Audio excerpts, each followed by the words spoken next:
देखो रिकॉर्डिंग का मैसेज क्या और स्क्रीन शेयर है।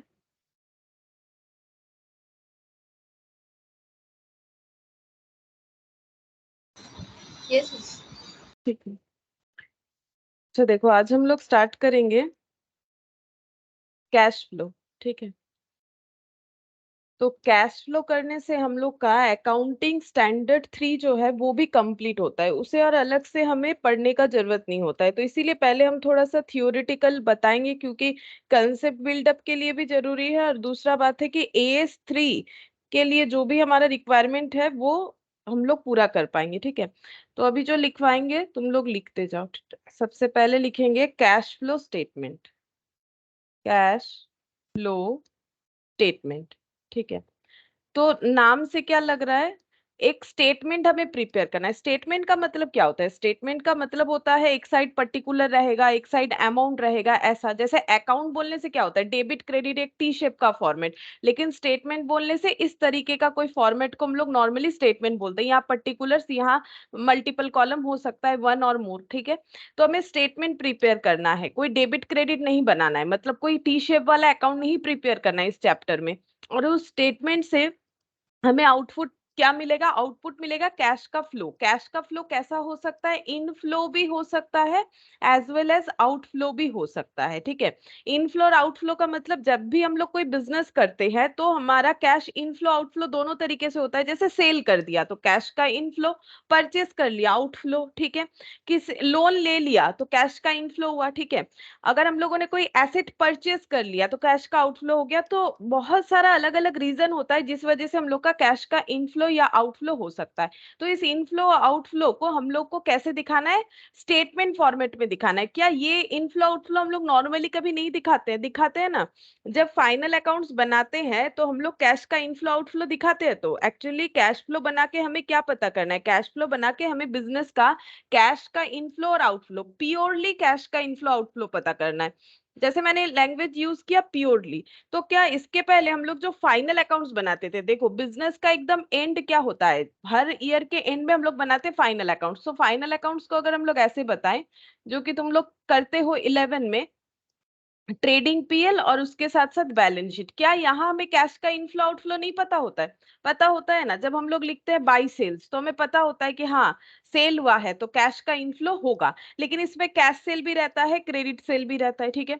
दूसरा परचेज, परचेज किया तो कैश का आउटफ्लो हुआ। ठीक है।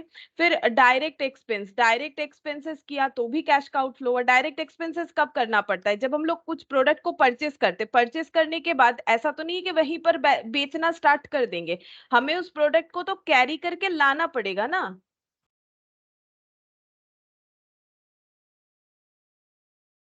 Good evening Shome.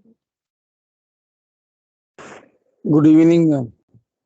देखो हमें उस प्रोडक्ट को तो कैरी करके लाना पड़ेगा जहां पर हमारा शॉप है वहां तक, ताकि हम लोग सेल कर पाए। तो एक डायरेक्ट एक्सपेंसेस भी लगता है। फिर जो बचा हुआ स्टॉक होता है उसे हम लोग बोलते हैं क्लोजिंग स्टॉक, और कैलकुलेट कर लेते हैं जीपी।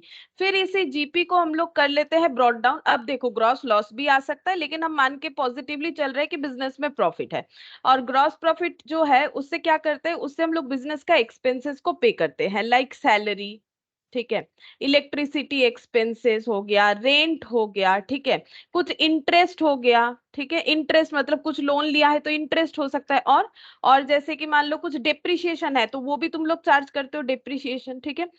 अब यहाँ पर क्या होता है, जैसे ये डिप्रिशिएशन, ये ना एक नॉन कैश आइटम हो गया। यहाँ पर जितने सारे मैंने एक्सपेंसेस बताए ये एक नॉन कैश आइटम हो गया। नॉन कैश का मतलब डिप्रिशिएशन का अमाउंट हमें किसी को पे नहीं करना पड़ता है। फिर हम लोग रिकॉर्ड क्यों करते हैं, वो डिप्रिशिएशन चैप्टर में बहुत अच्छे से उसको इलेबोरेटिव वे में समझाया जाता है। जिनका डिप्रिशिएशन चैप्टर है उनको हम करवाते हैं, बेसिकली फाउंडेशन लेवल पे होता है। ठीक है।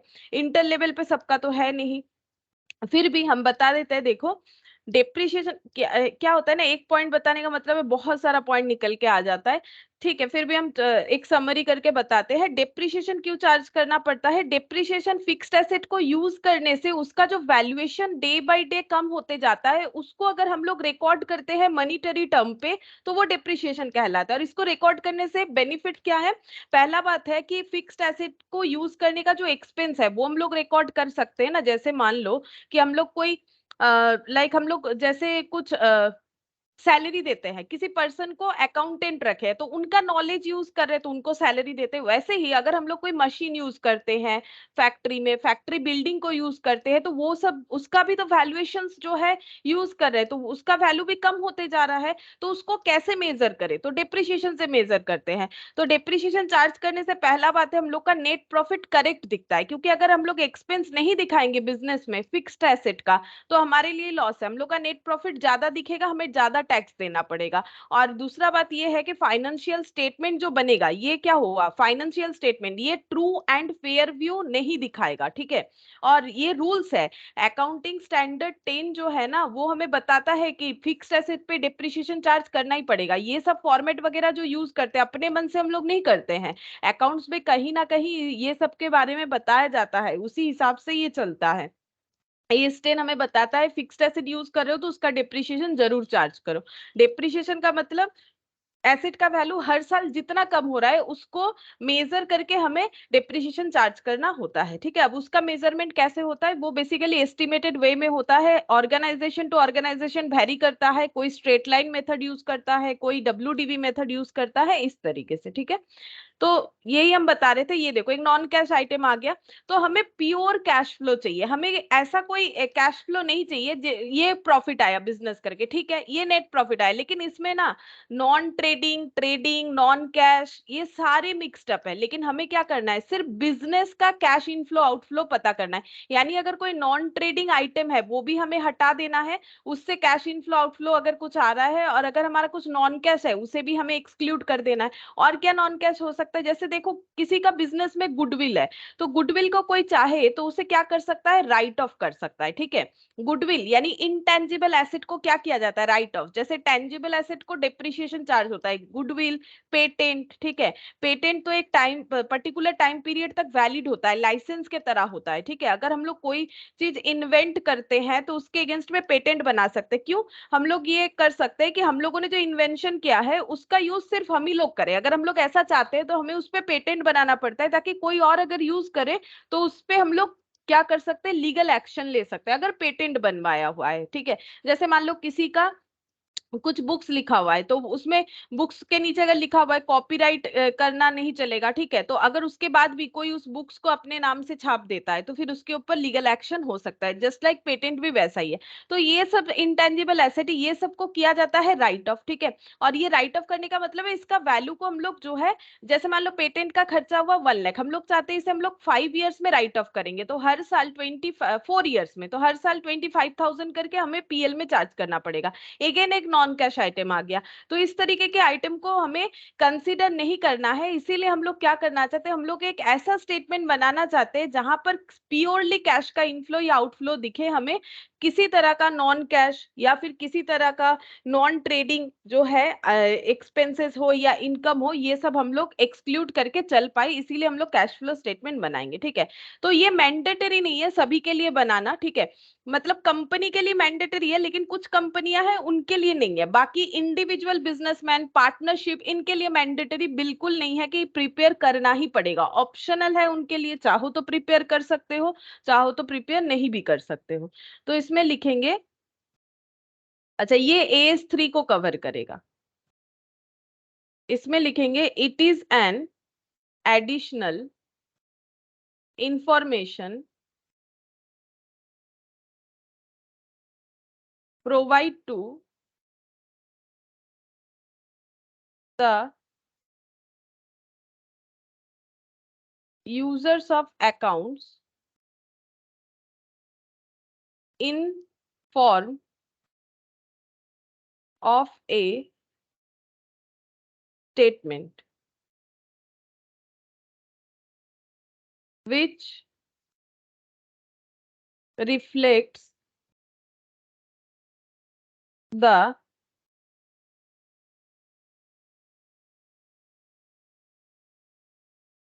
various services from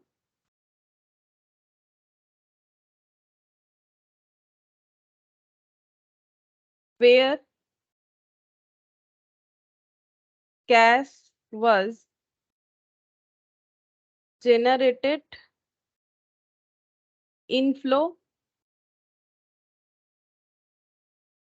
by an enterprise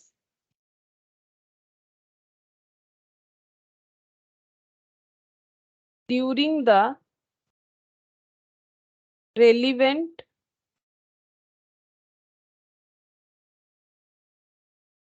accounting year and how these inflows were utilized outflow by the enterprise।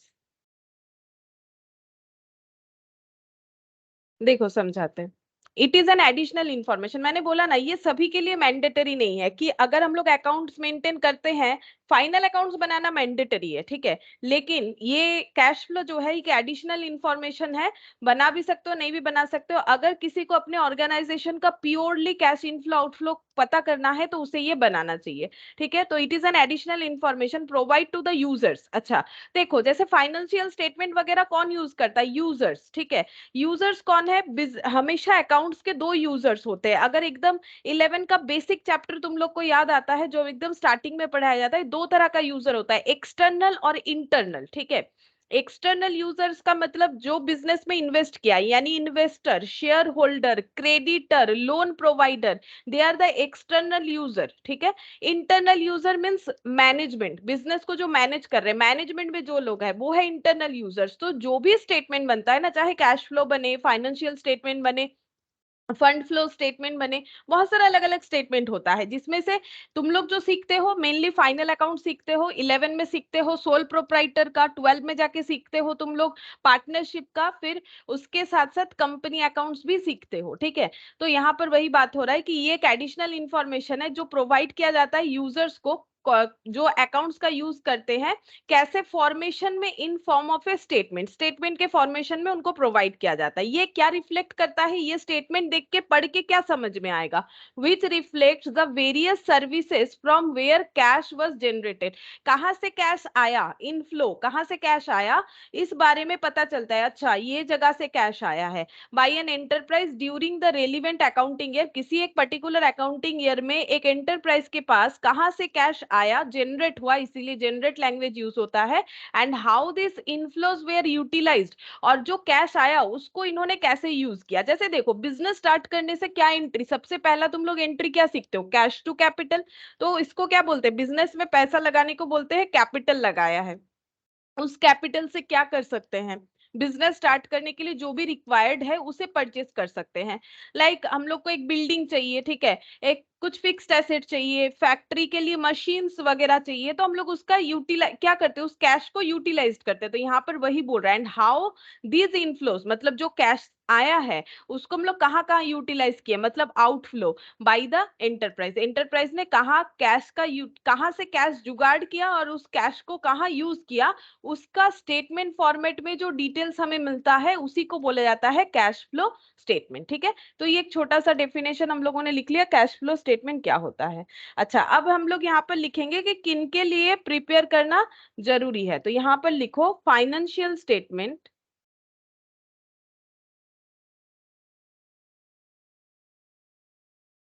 Financial statement with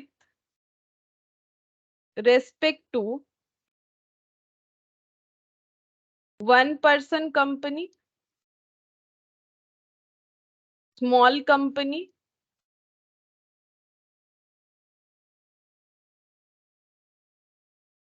dormant company and private company such if such a private company is a startup, bracket close, may not include the cash flow statement, cash flow statement ये मैंने short में लिख दिया, ठीक है।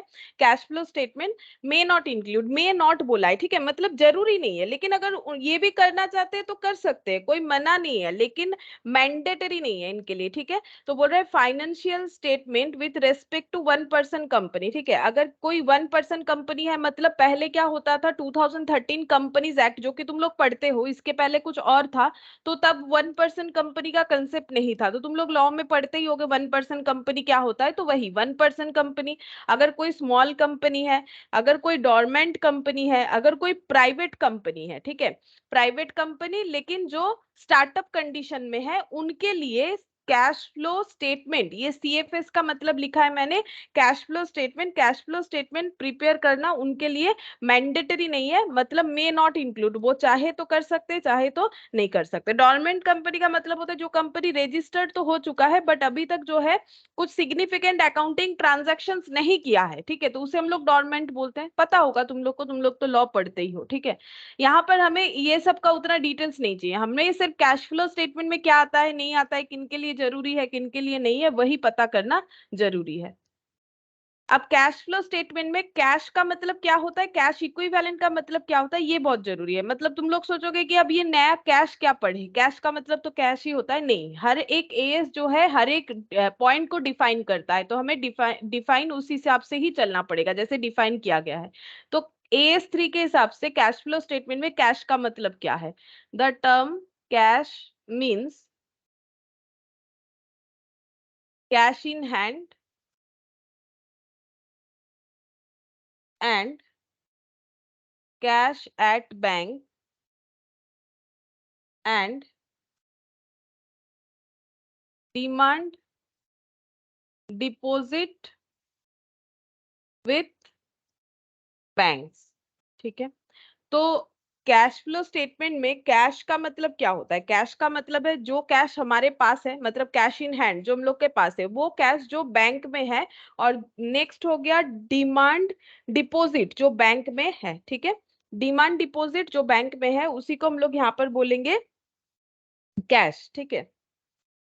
मतलब demand deposit का मतलब क्या होता है पता है, जब चाहे हम लोग बैंक से वो पैसा निकाल सकते हैं। देखो डिमांड डिपॉजिट का मतलब है कि ऐसा अमाउंट, ठीक है, ऐसा पैसा मनी जो कि डिपॉजिट है बैंक में, और यहाँ पर क्या होगा, जब भी हम लोग विथड्रॉन करना चाहे तो ऑन डिमांड कर सकते हैं एनी टाइम, ठीक है, इसे बोला जाता है डिमांड डिपॉजिट। तो अगर बैंक में डिमांड डिपॉजिट भी है तो वो भी कैश फ्लो में कैश के हिसाब से ही कंसिडर्ड किया जाता है। नेक्स्ट हम लोग पढ़ेंगे कि कैश इक्विवेलेंट क्या होता है। देखो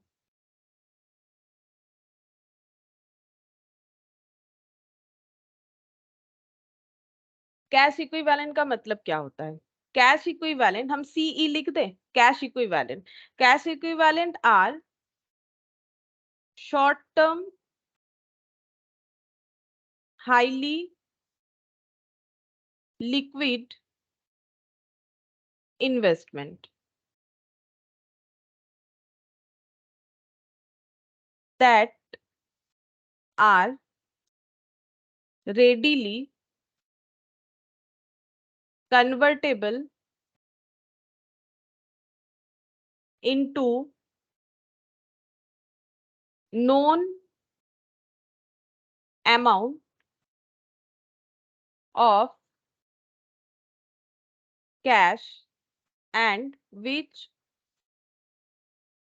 are subject to an insignificant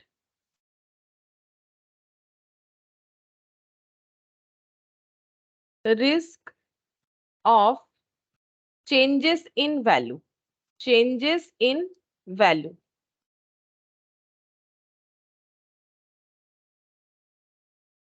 देखो समझाते हैं, ये पॉइंट मैंने क्या लिखा है, कैश इक्विवेलेंट का मतलब क्या है, देखो इसका नॉर्मल इंग्लिश का मतलब क्या है, कैश जैसा, ठीक है, इक्विवेलेंट का मतलब क्या, उसके बराबरी का, कैश इक्विवेलेंट मतलब कैश से बराबरी। तो ये क्या है, कैश इक्विवेलेंट है एक short term highly liquid investment. Short term का मतलब क्या होता है, जो 12 मंथ से कम के लिए हम लोग जो है पैसा हम लोग यूज करते हैं, उसे हम लोग शॉर्ट टर्म बोलते हैं। देखो हर जगह पे शॉर्ट टर्म मतलब लेस देन 12 मंथ्स और लॉन्ग टर्म मतलब मोर देन 12 मंथ्स, ठीक है।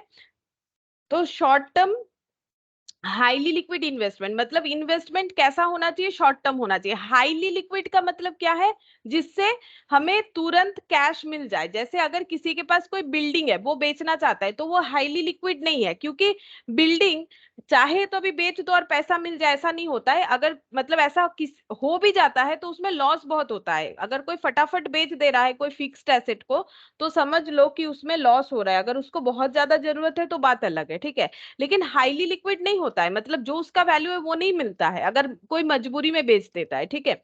तो वो जो भी हो, तो यहाँ पर शॉर्ट टर्म का मतलब हो गया कि हमें कैश इक्विवेलेंट का मतलब है ऐसा इन्वेस्टमेंट जो शॉर्ट टर्म तो होगा ही होगा, मतलब मोर लेस देन 12 मंथ्स के लिए इन्वेस्टमेंट कर रहे हैं, और वो हाईली लिक्विड होगा, मतलब उस इन्वेस्टमेंट को बेचने से हमें तुरंत पैसा मिल जाएगा, ठीक है। इंस्टेंट बोलते हैं ना, इंस्टेंट पैसा मिल जाएगा। और that are readily convertible into known amount of cash, मतलब जो पैसा मिलेगा वो क्या है, जितना हमें मिलना चाहिए उतना ही मिल जाएगा, ठीक है। मतलब अगर हम लोगों ने मान लो कहीं पर इन्वेस्टमेंट किया है 1 लाख का, ठीक है, और हमें पता है कि आफ्टर 1 ईयर, मान लो आफ्टर 4 मंथ्स, ठीक है, हमें ये इन्वेस्टमेंट बेचने से 1 लाख ही मिल जाएगा, या उससे थोड़ा ज्यादा मिल सकता है, कम नहीं मिलना चाहिए।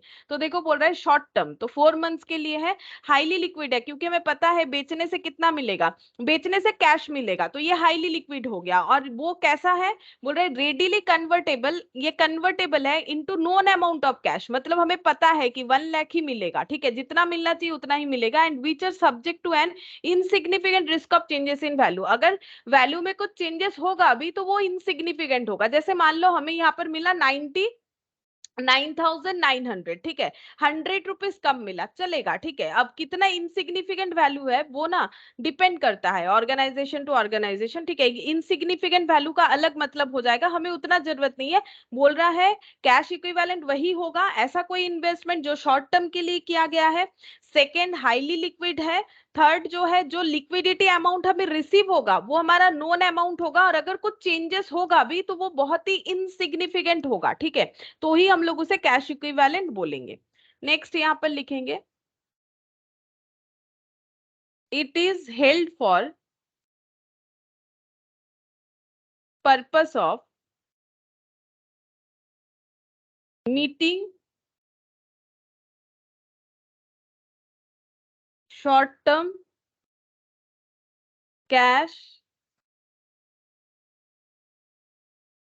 कमिटमेंट रेदर देन, बताते हैं ये भी क्या है, रेदर देन फॉर इन्वेस्टमेंट और अदर पर्पस, ठीक है। तो देखो ये क्या बोल रहा है कि it is held for purpose of meeting short term cash commitment, ठीक है। अगर हम लोगों ने कुछ शॉर्ट टर्म कैश कमिटमेंट किया है, इसका एग्जांपल है बिल्स ऑफ एक्सचेंज, ठीक है। अगर तुम लोगों ने कभी बिल्स ऑफ एक्सचेंज पढ़ा है, देखो ये 11 में होता है, ठीक है। अगर किसी ने फाउंडेशन किया है तो फाउंडेशन में होता है, ठीक है, फाउंडेशन में होता है जिनका अकाउंट्स रहता है, मेनली सीए और सीएमए के केस में ये वाला होता है। और बाकी 11 में कॉमर्स पढ़े हो सब कोई तो बिल्स ऑफ एक्सचेंज का नाम तो जरूर ही सुना होगा। बिल्स ऑफ एक्सचेंज क्या है, बिल्स ऑफ एक्सचेंज कब ड्रॉ होता है, अगर डेट, अगर मान लो ये कौन है, ये है मान लो सेलर, ठीक है, ये सेलर है मिस्टर ए, ठीक है, और ये कौन है, ये मान लो बायर है, ठीक है, बायर मिस्टर बी। अब इन्होंने क्या किया है, इन्होंने इनको सेल किया है मान लो 10,000 का कुछ प्रोडक्ट। अब ये इनसे क्रेडिट मांग रहे हैं, क्रेडिट पीरियड का मतलब है कि टाइम मांग रहे हैं कि हम अभी पेमेंट नहीं कर सकते हैं, मुझे थोड़ा टाइम दे दो, क्रेडिट पीरियड मांग रहे हैं। अगर क्रेडिट पीरियड काफी ज्यादा हो, ठीक है, ज्यादा मतलब ये नहीं कि कोई 15, मतलब कोई 1 साल 2 साल का बात नहीं है, मैक्सिमम ये कितना क्रेडिट पीरियड मांग सकते हैं, 3 मंथ्स, या फिर हम लोग बोल सकते हैं 90 डेज, ठीक है, इससे ज्यादा नहीं मांग सकते हैं, ठीक है। क्रेडिट पीरियड मांगने से क्या होगा, क्योंकि ये थोड़ा टाइम ले रहे हैं पेमेंट करने के लिए, तो मिस्टर ए क्या कर सकते हैं, इनके ऊपर बिल्स ड्रॉ कर सकते हैं। बिल्स क्या है, बिल्स ड्रॉ कर सकते हैं, तो ये क्या है, ये एक हम लोग का मतलब बोल सकते हो कि एक इंस्ट्रूमेंट है, ठीक है। बिल्स ऑफ एक्सचेंज एक इंस्ट्रूमेंट है, ये क्या हो सकता है, नेगोशिएबल इंस्ट्रूमेंट है। तो ये क्या हो जाएगा, बिल्स जो ये ड्रॉ करेंगे, यहाँ पर लिखा हुआ रहेगा कि मिस्टर बी 3 मंथ्स बाद 10,000 पे कर देंगे मिस्टर ए को, ऐसा लिखा हुआ रहेगा और यहाँ पर मिस्टर बी साइन कर देंगे, ठीक है। तो ये क्या हो गया, बोल रहा है देखो बिल्स ऑफ एक्सचेंज क्या है, बोल रहा है कि ये बिल्स ऑफ एक्सचेंज मैंने क्या बोला, किस चीज का एग्जांपल है, कैश, यहाँ पर देखो कैश इक्विवेलेंट का, it is held for purpose of meeting short term cash commitment. देखो शॉर्ट टर्म के लिए कैश कमिटमेंट पूरा करने के लिए हम लोग क्या कर सकते हैं, कैश इक्विवेलेंट यानी कि बिल्स ऑफ एक्सचेंज को हम लोग यूज कर सकते हैं। बिल्स ऑफ एक्सचेंज एक कैश इक्विवेलेंट आइटम है, ठीक है। क्यों बोला जा रहा है, अगर मिस्टर ए को मान लो 3 मंथ्स बाद पैसा मिलेगा, लेकिन इनको पैसे का बहुत ज्यादा जरूरत है, लेकिन अगर ये मिस्टर बी को मना कर देते तो ये सेल होता ही नहीं, ठीक है। तो कोई सेलर ये नहीं चाहेगा कि उसका सेल ना हो, ठीक है, वो हमेशा चाहेगा उसका सेल हो, और उसे पता है बिजनेस में कैश सेल क्रेडिट सेल दोनों ही करना पड़ेगा। तो इन्होंने क्या किया, मिस्टर बी को पेमेंट सॉरी मिस्टर बी को सेल कर दिया और उसके बदले एक बिल्स ड्रॉन करवा लिया, ठीक है, साइन करवा लिया। अब ये मिस्टर ए को इन द मीन टाइम, मतलब 3 मंथ्स बाद इनको पैसा मिलेगा, 3 मंथ्स के बीच में अगर इनको पैसे का जरूरत होगा तो ये जा सकते हैं बैंक के पास, ठीक है। बैंक को ये इंस्ट्रूमेंट दे सकते हैं, ठीक है। ये इंस्ट्रूमेंट दे के बैंक को बोल सकते हैं आप ये इंस्ट्रूमेंट यानी बिल्स ऑफ एक्सचेंज रख लीजिए, देख लीजिए इस पे मिस्टर बी का नाम लिखा हुआ है जो 3 मंथ्स बाद 10,000 देने वाले हैं, तो ये डॉक्यूमेंट अभी मेरे पास था, आप एक काम करो आप ये डॉक्यूमेंट ले लो और लेके मिस्टर बी से 3 मंथ्स बाद पैसा ले लेना और मुझे अभी पैसा दे दो। क्या बैंक ऐसा काम करता है, बिल्कुल करता है। ये हो गया कमीशन एजेंट की तरह बैंक काम करता है। बैंक बोलेगा ठीक है हम आपका ये बिल्स अपने पास रख लेंगे और हम मिस्टर बी से पैसा कलेक्ट कर लेंगे, लेकिन मेरा एक ही कंडीशन है, हम आपको 10,000 नहीं देंगे, ये पूरा काम करके मेरा क्या फायदा, तो हम आपको 10,000 के जगह 9,800 देंगे, ठीक है। Good evening Shalini. Good evening ma'am. 9,800 जो है 9,800 देंगे, मतलब 200 का बैंक अपना चार्ज काट लेता है जिसको बोला जाता है डिस्काउंट, ठीक है। 200 का बैंक अपना चार्ज डिडक्ट करता है जिसको बोला जाता है डिस्काउंट। तो यहाँ पर क्या हो गया, इसको शॉर्ट टर्म कैश कमिटमेंट की तरह यूज किया गया, कैश कमिटमेंट हो गया ना कि हाँ मिस्टर बी जो है ये पैसा दे देंगे, मतलब ये as an cash commitment instrument हम लोग यूज कर सकते हैं रेदर देन फॉर इन्वेस्टमेंट और अदर पर्पस। इन्वेस्टमेंट या अदर पर्पस से बेटर क्या होता है इसमें, ये इसको कैश कमिटमेंट की तरह यूज किया जाता है। ये देखो मैंने क्या लिखवाया था, कैश इक्विवेलेंट के बारे में मैंने यहाँ पर क्या लिखवाया, अब अगर पढ़ोगे तो समझ में आएगा। Cash equivalent are short term highly liquid investment that readily convertible into known amount of cash which are subject to an insignificant risk of changes in sorry changes in values, हाँ। It is held for purpose of meeting short term cash commitment, short term cash commitment के लिए इसको use किया जाता है rather than for investment और other purpose. मतलब ये कैश इक्विवेलेंट जो है ना ये कोई इन्वेस्टमेंट पर्पस के लिए यूज नहीं होता है, जैसे हम लोग कैश को इन्वेस्टमेंट पर्पस के लिए यूज कर सकते हैं ना, मतलब कैश से हम लोग कुछ इन्वेस्टमेंट वगैरह परचेस कर सकते हैं, लेकिन कैश कमिटमेंट क्या होता है, सॉरी कैश इक्विवेलेंट क्या होता है, ये कैश कमिटमेंट की तरह काम करता है। जैसे मैंने अभी एग्जांपल दिया ना जस्ट लाइक वैसा ही कि ये कमिटमेंट की तरह काम किया, यहाँ पर ये जो इंस्ट्रूमेंट ड्रॉ हुआ इससे कमिटमेंट क्या आया कि मिस्टर बी को बैंक को पैसा देना है, ठीक है। बैंक किसको देगा, मिस्टर ए को देगा और उसके बदले डिस्काउंट काट लेगा, ठीक है। तो ये हो गया एक एग्जाम्पल कैश इक्विवेलेंट का। अच्छा, और ये देखो ये कैश इक्विवेलेंट भी हुआ क्योंकि इससे क्या होगा, कैश इक्विवेलेंट का सारा फीचर्स भी मैच हो रहा है। अगर तुम लोग देखो तो क्या फीचर्स मैच हो रहा है, कैश इक्विवेलेंट जो है शॉर्ट टर्म, ये शॉर्ट टर्म था 3 मंथ्स का था, ठीक है, और ये कन्वर्टेबल इनटू कैश था, इजीली इससे कैश ही मिलेगा, ठीक है, और हमें जितना अमाउंट है उतना ही, बैंक को तो उतना ही मिलेगा, 10,000 ही मिलेगा। मिस्टर ए को ज्यादा जरूरत था पैसे का तो उन्होंने डिस्काउंट करवाया, तो डिस्काउंट भी बहुत ज्यादा नहीं होता है, इसीलिए मतलब चेंजेस भी नेग्लिजिबल है, चेंजेस जो है ना वो इनसिग्निफिकेंट होगा, तो उसी को हम लोग कैश इक्विवेलेंट बोलेंगे। अच्छा, अब नेक्स्ट हम लोग यहाँ पर पढ़ेंगे, कुछ पॉइंट लिखते हैं, ठीक है, ये कैश इक्विवेलेंट के बारे में। It must be readily convertible to known amount of cash, ये मैंने पहले भी लिखवाया है, दोबारा पॉइंट में लिखवाते क्योंकि एक पॉइंट जो है इसको थोड़ा और इलाबोरेट करेंगे। It must B subject to an insignificant risk of changes in value। जैसे बिल्स ऑफ एक्सचेंज का एग्जांपल दिया, वैल्यू में कुछ ज्यादा चेंजेस नहीं हुआ, रेडीली कन्वर्टेबल इनटू कैश भी है। जैसे मिस्टर ए बैंक में ले जाके दिए, बैंक वालों ने उनको पैसा दे दिया, ठीक है, तो वही हो गया readily convertible into cash. Next लिखेंगे an investment normally qualifies as a cash equivalent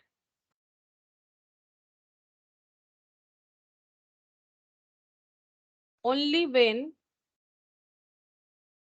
it has a short maturity, say 3 months or less, the from the date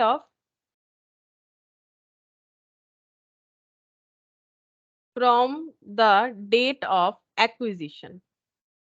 ये पॉइंट को इलाबोरेट करने के लिए मैंने दोबारा से लिखवा है। देखो यहाँ पर मैंने क्या लिखवा है, ये तो पहले ही बोला, it must be readily convertible to known amount of cash. ठीक है, हमें पता है कि हम लोगों ने ये जो कैश इक्विवेलेंट है, ये हम लोग जब भी चाहे इसे कैश में कन्वर्ट कर सकते हैं और उतना अमाउंट हमें मिल जाएगा जितना हमें दिख रहा है। ठीक है, कुछ ज्यादा कटिंग नहीं होगा। Insignificant risk of changes in value है, अगर कुछ थोड़ा बहुत अमाउंट डिडक्ट भी होगा तो उसका वैल्यूएशन जो है वो इनसिग्निफिकेंट होगा, मतलब उतना वैल्यूएबल डिडक्शन नहीं होने वाला। And investment normally qualifies as a cash equivalent. एक इन्वेस्टमेंट को हम लोग कब कैश इक्विवेलेंट बोलेंगे? Only when it has a short term maturity. पहला बात है कि ये 3 मंथ्स या उससे कम में मैच्योर हो जाए from the date of acquisition. जब हम लोगों ने इस इन्वेस्टमेंट को परचेज किया है तब से लेके 3 मंथ्स या उससे कम टाइम के अंदर वो मैच्योर हो जाए, मतलब उससे हमें क्या मिल जाए? कैश मिल जाए। ठीक है, तो ये 3 पॉइंट हमारा एप्लीकेबल हो जाएगा कैश इक्विवेलेंट के लिए। अच्छा, अब थोड़ा सा और भी इस पे लिखना पड़ेगा हमें। इन्वेस्टमेंट इन शेयर, ये एक्सेप्शन है, ठीक है, इसीलिए हम बता देते हैं। Investment in share are not normally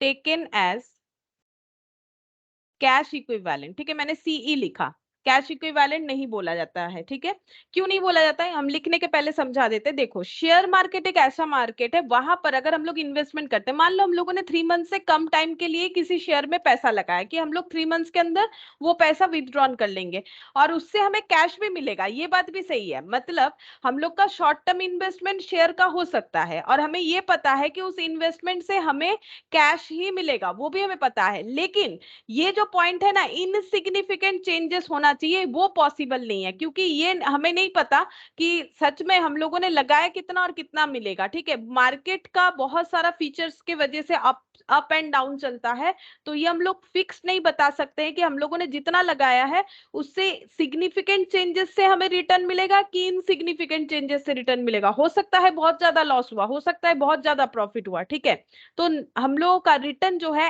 as it is होना पॉसिबल नहीं होता है। इसीलिए शेयर का इन्वेस्टमेंट अगर हम लोग शॉर्ट टर्म के लिए कर भी रहे हैं और हमें पता है कि उसको अगर हम लोग बेच देंगे तो हमें कैश ही मिलेगा, लेकिन हो सकता है जो रिटर्न मिला वो क्या है? इनसिग्निफिकेंट रिस्क ऑफ चेंजेस नहीं रहेगा उसमें। ठीक है, उसमें सिग्निफिकेंट चेंजेस हो सकता है, इसीलिए इसे हम लोग कैश इक्विवेलेंट नहीं बोलेंगे। ठीक है, ब्रैकेट में लिखते हैं unless they are in substance cash equivalent as of uncertainties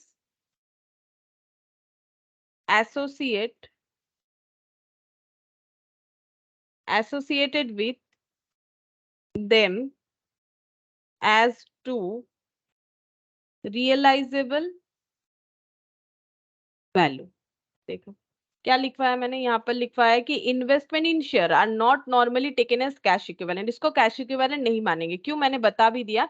as of uncertainties associated with them, क्योंकि अनसर्टेनिटीज है, लग रहा था प्रॉफिट होगा, लॉस हो गया। ठीक है, कुछ कहा नहीं जा सकता है क्या होगा।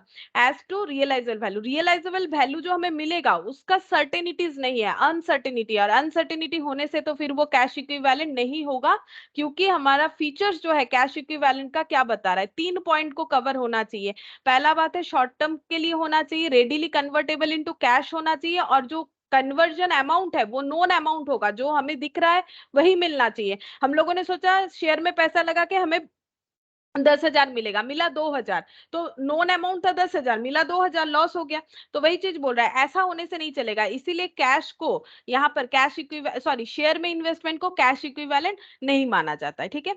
हाँ, और कब माना जाएगा, unless they are in substance cash equivalent, अगर सब्सटेंस कैश इक्विवेलेंट हो तो बात अलग है, ठीक है, नॉर्मली नहीं माना जाता है। अच्छा, अब एग्जाम्पल लिखवा देते हैं कुछ कैश इक्विवेलेंट का एग्जाम्पल। ट्रेजरी बिल,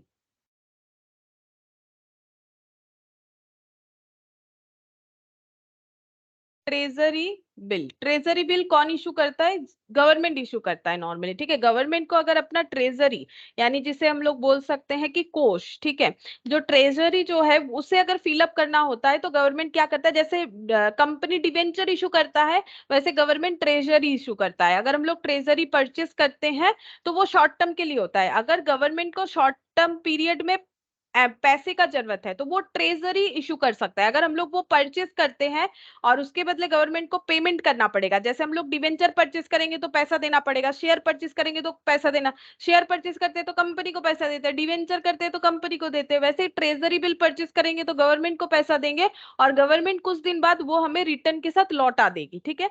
तो ट्रेजरी बिल, क्योंकि ये शॉर्ट टर्म के लिए होता है, ठीक है, इसीलिए ट्रेजरी बिल कैश इक्विवेलेंट है, और जितना अमाउंट लगाते हैं उतना ही मिल जाता है, कुछ उतना ज्यादा चेंजेस नहीं होता, इसीलिए ट्रेजरी बिल को हम लोग बोलते हैं कैश इक्विवेलेंट। दूसरा होता है कॉमर्शियल पेपर, ठीक है। कॉमर्शियल पेपर एक कंपनी दूसरे कंपनी को इशू कर सकता है फंड के नीड में, ठीक है, ये भी शॉर्ट टर्म के लिए होता है, रिटर्न भी जो है जितना अमाउंट हमें नोन रहता है उतना ही मिलता है, चेंजेस इनसिग्निफिकेंट होता है, कॉमर्शियल पेपर हो गया। फिर हो जाता है कॉमर्शियल बिल, जो बिल्स ऑफ एक्सचेंज का बात कर रहे हैं, जैसे बिजनेस ऑर्गेनाइजेशन में क्या हुआ, मिस्टर ए ने मिस्टर बी के ऊपर बिल्स ड्रॉ कर दिया, तो ये भी होता है। और दूसरा हो गया कॉल मनी, कॉल मनी है एक बैंक दूसरे बैंक को जो है इशू करता है फंड, फंड के जरूरत पे, ठीक है। सर्टिफिकेट ऑफ डिपॉजिट, बैंक जो पब्लिक से डिपॉजिट वगैरह लेता है, 3 मंथ्स डिपॉजिट, ठीक है, 2 मंथ्स डिपॉजिट, तो ये सब जो है ये हम लोग का कैश इक्विवेलेंट का एग्जाम्पल हो गया। अच्छा, नेक्स्ट हम लोग लिखेंगे transactions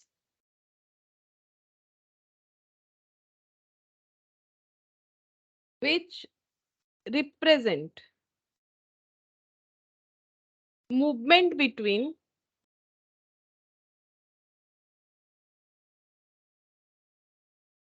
items of cash or cash equivalent are not considered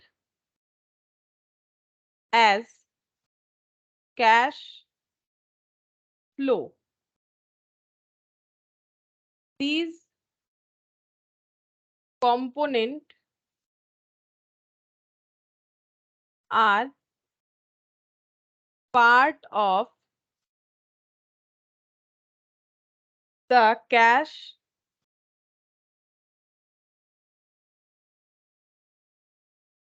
management of an enterprise. Enterprise rather than part of its operating, investing and financing activities. ये भी समझाते हैं क्या लिखा है, एग्जाम्पल लिखते हैं तो समझाने में आसानी हो जाएगा। एग्जाम्पल के तौर पे cash deposit in bank. Cash drawn from bank. Purchase or sale of short term marketable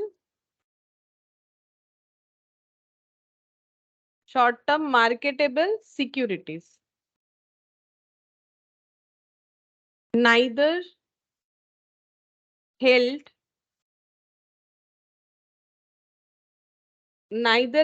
as current investment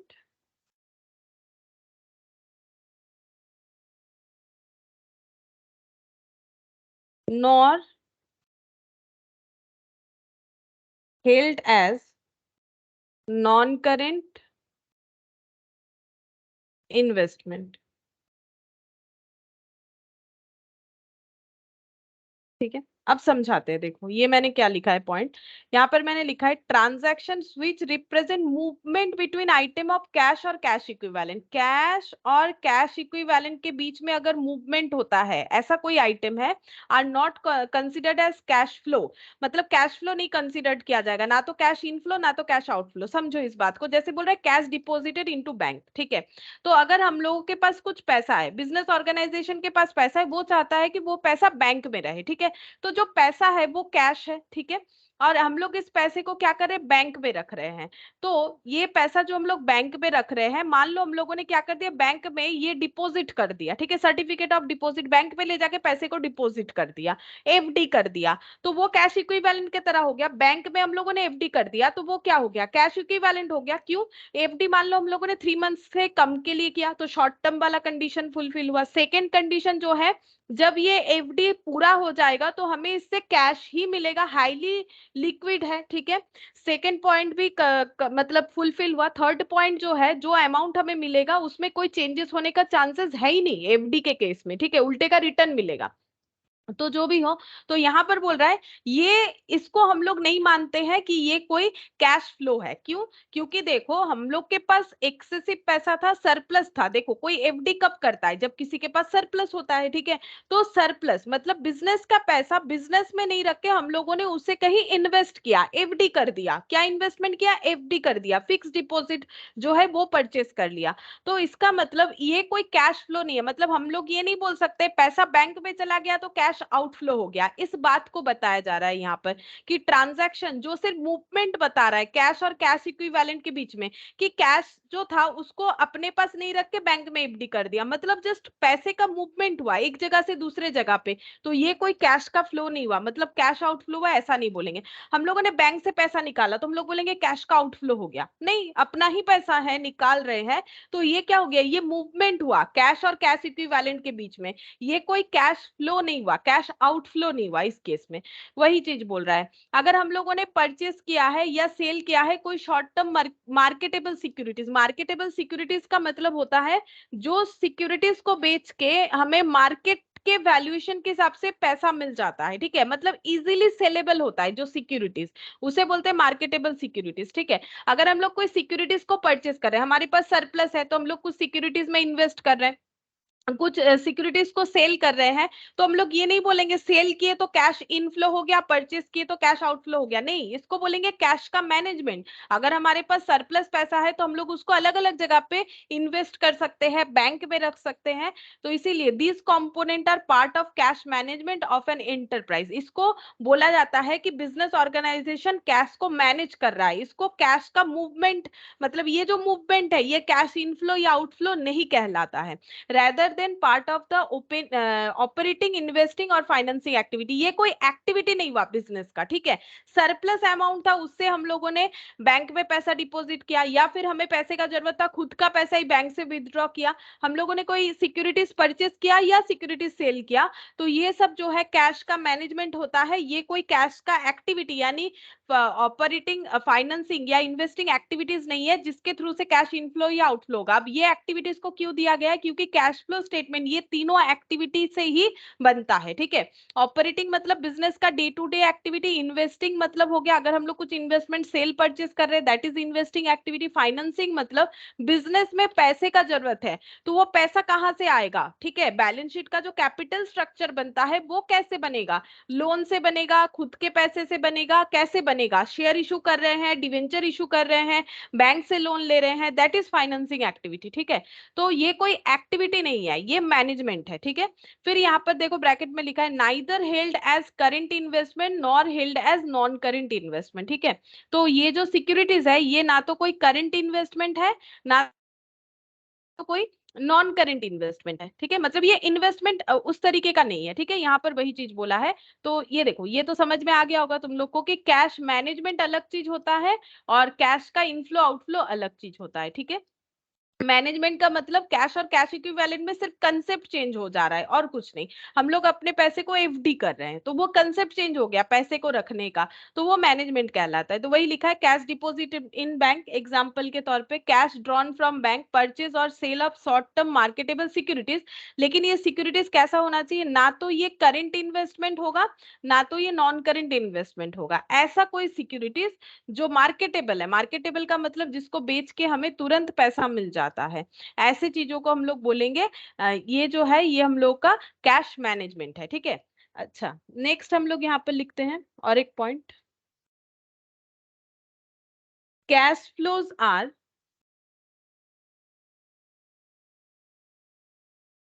inflows and outflows of cash and cash equivalent. Cash inflow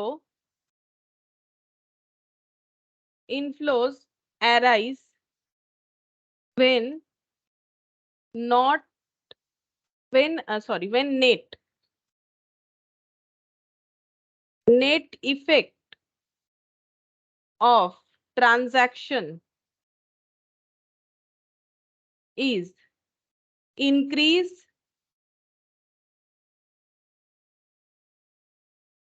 in the amount of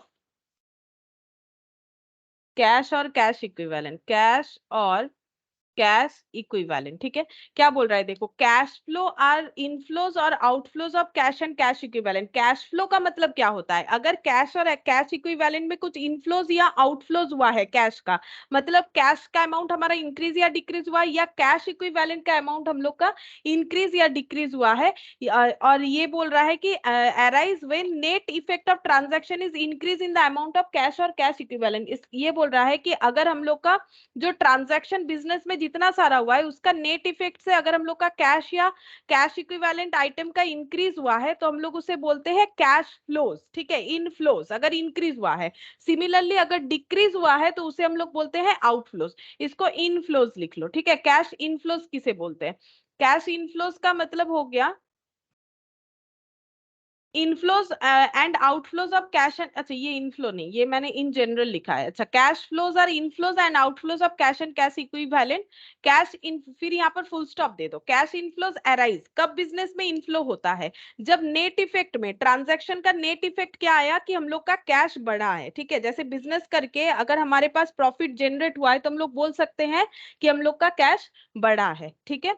और अगर नहीं generate हुआ है तो हम लोग बोलेंगे कि कैश कम हुआ है। वैसे यहाँ पर सिर्फ प्रॉफिट का बात नहीं है क्योंकि जब हम लोग नेट प्रॉफिट निकालते हैं तो वहां पर तो कैश और नॉन कैश सभी आ जाता है, इसीलिए तो हम लोग कैश फ्लो बना के चेक करेंगे, ठीक है। नेक्स्ट लिखो,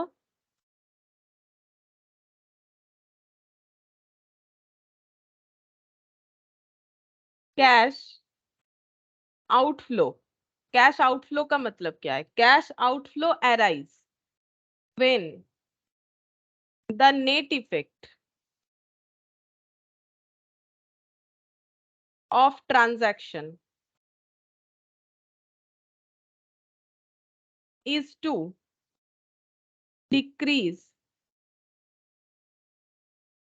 in the amount of cash और कैश इक्विवेलेंट, कैश और कैश इक्विवेलेंट।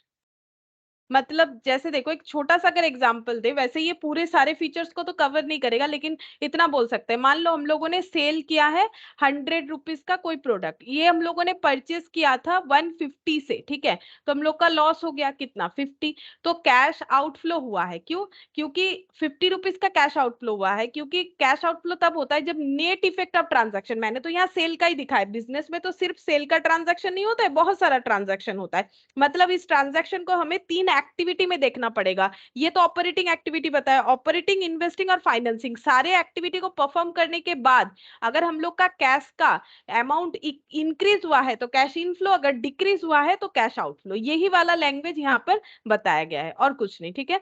तो कैश आउटफ्लो, ये यहाँ पर देखो जैसे लॉस हुआ तो कैश का आउटफ्लो हुआ है। नेक्स्ट यहाँ पर एक्टिविटीज बोल के हेडिंग करेंगे, जिसके बेसिस पे हम लोग कैलकुलेशंस वगैरह कर सकते हैं। ये तो AS3 के लिए मुझे थोड़ा बताना पड़ा, देखो AS3 के लिए, क्योंकि प्रैक्टिकली जब करोगे तो ये सारा कंसेप्ट भी काम आएगा, ये तो है ही, और थोड़ा सा हमें नॉलेज भी होना चाहिए, AS3 से भी क्वेश्चन पूछ सकता है हम लोग को। Operating activity, investing activities, cash flow का जो स्टेटमेंट बनेगा वो 3 एक्टिविटी में डिवाइडेड होगा, ऑपरेटिंग, इन्वेस्टिंग और फाइनेंसिंग। अब सभी एक्टिविटीज का मतलब लिखवाते हैं। ऑपरेटिंग एक्टिविटी का मतलब होता है बिजनेस को ऑपरेट करने का जो एक्टिविटी होता है, जैसे कि सेल, परचेस, ये सब, तो यहाँ पर लिखते हैं मेन जो है रेवेन्यू जनरेट करना, प्रिंसिपल रेवेन्यू,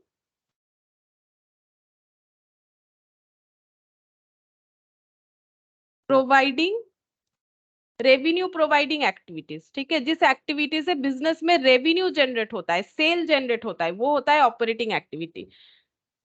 इन्वेस्टमेंट का मतलब अगर हम लोग किसी चीजों में इन्वेस्ट कर रहे हैं तो वो हो जाएगा इन्वेस्टिंग, जैसे कोई फिक्स्ड एसेट खरीद लिया, ठीक है, ये सब, तो यहाँ पर लिखते हैं acquisition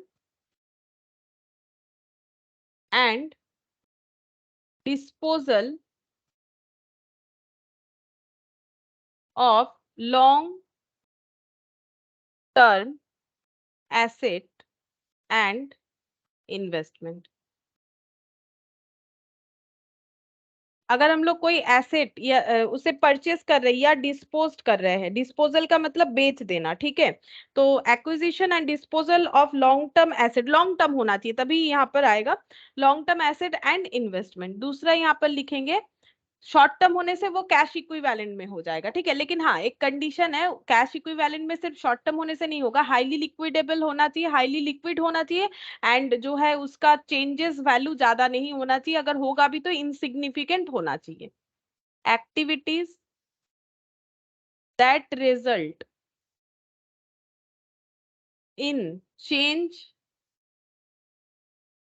in size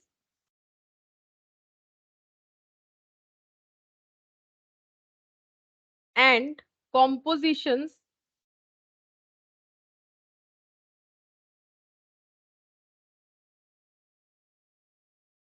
of owners capital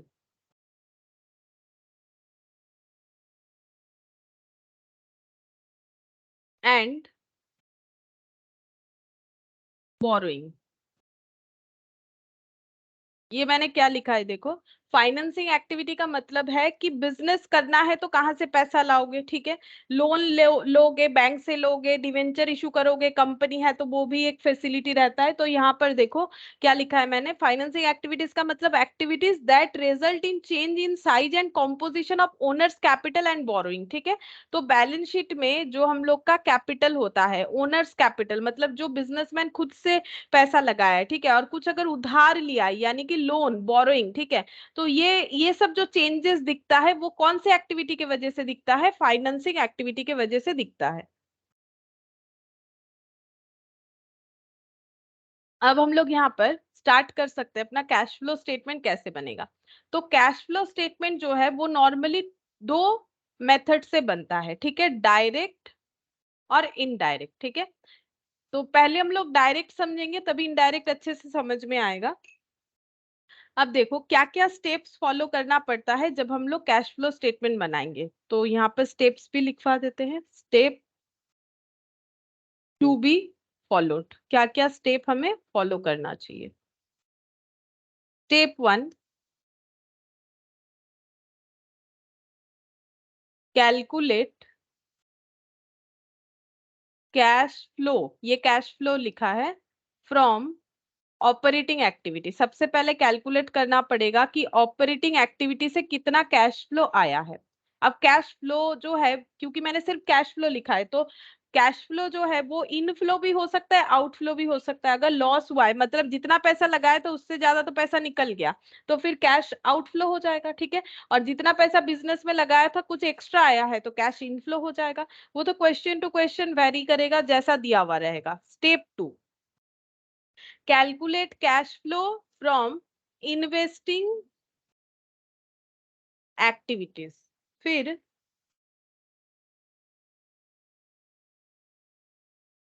calculate cash flow from financing activities. पहले हम लोग ये तीन एक्टिविटीज को फाइंड आउट करेंगे, उसके बाद ये तीनों एक्टिविटीज से क्या हुआ ये अलग अलग पहले आइडेंटिफाई करेंगे, फिर सभी का हम लोग नेट कर देंगे, ठीक है।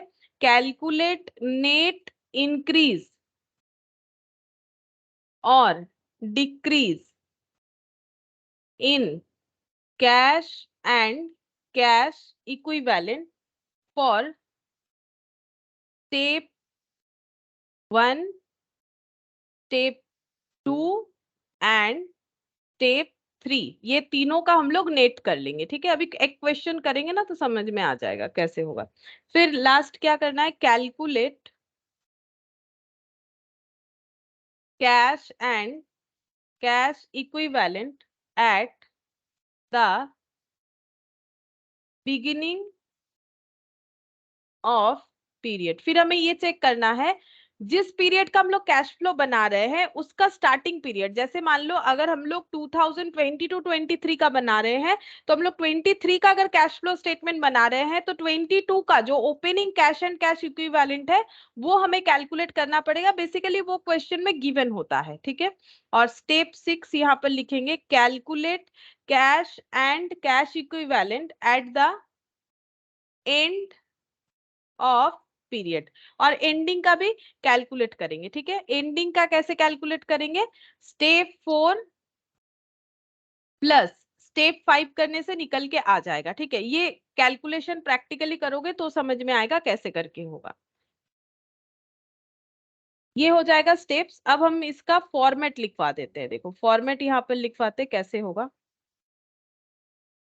हम लोग पहले डायरेक्ट मेथड से लिखेंगे, यहाँ पर लिखते हैं कैश फ्लो स्टेटमेंट, ब्रैकेट में लिख दिया मैंने अंडर डायरेक्ट मेथड।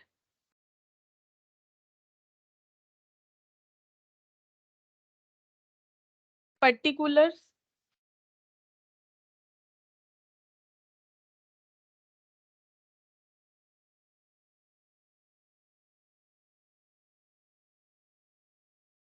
जैसे स्टेप्स लिखा है वैसे ही करेंगे। देखो सबसे पहले cash flow from operating activity, ऐसे ही हमें करना है तो उसको हम ए नाम दे देते हैं, लिखते हैं ऑपरेटिंग रिसिप्ट इन कैश। मतलब ऑपरेटिंग एक्टिविटी से जो कैश इनफ्लो हो रहा है उसका डिटेल्स कहां से आ सकता है। ऑपरेटिंग मतलब बिजनेस का डे टू डे एक्टिविटी, जैसे हम लोगों ने कर दिया है कैश सेल, ठीक है।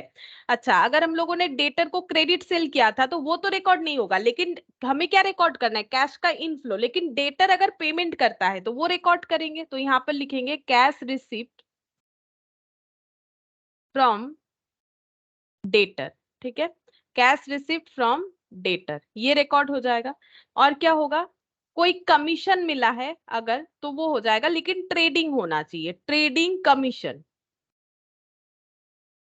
तो ये हो सकता है, तो ये मैंने कुछ एग्जांपल दिया, इसके अलावा भी कुछ हो सकता है। ये सब टोटल करके हम लोग आउटर कॉलम में सेंड कर सकते हैं, मतलब जितना कैश हमें ऑपरेटिंग एक्टिविटी से मिला। अब ऑपरेटिंग एक्टिविटी में कैश सिर्फ रिसीव ही नहीं होगा, कैश का आउटफ्लो भी तो होगा। तो आउटफ्लो को लिखते हैं operating payment in cash. Operating payment, operating activity के लिए हम लोग पेमेंट कर रहे हैं लेकिन कैश में होना चाहिए वो, ठीक है, कैश का आउटफ्लो होना चाहिए। जैसे कैश परचेस, हम लोगों ने कैश में कुछ परचेस कर लिया जो बिजनेस के लिए जरूरत था, कैश परचेस। अच्छा, और क्या हो सकता है?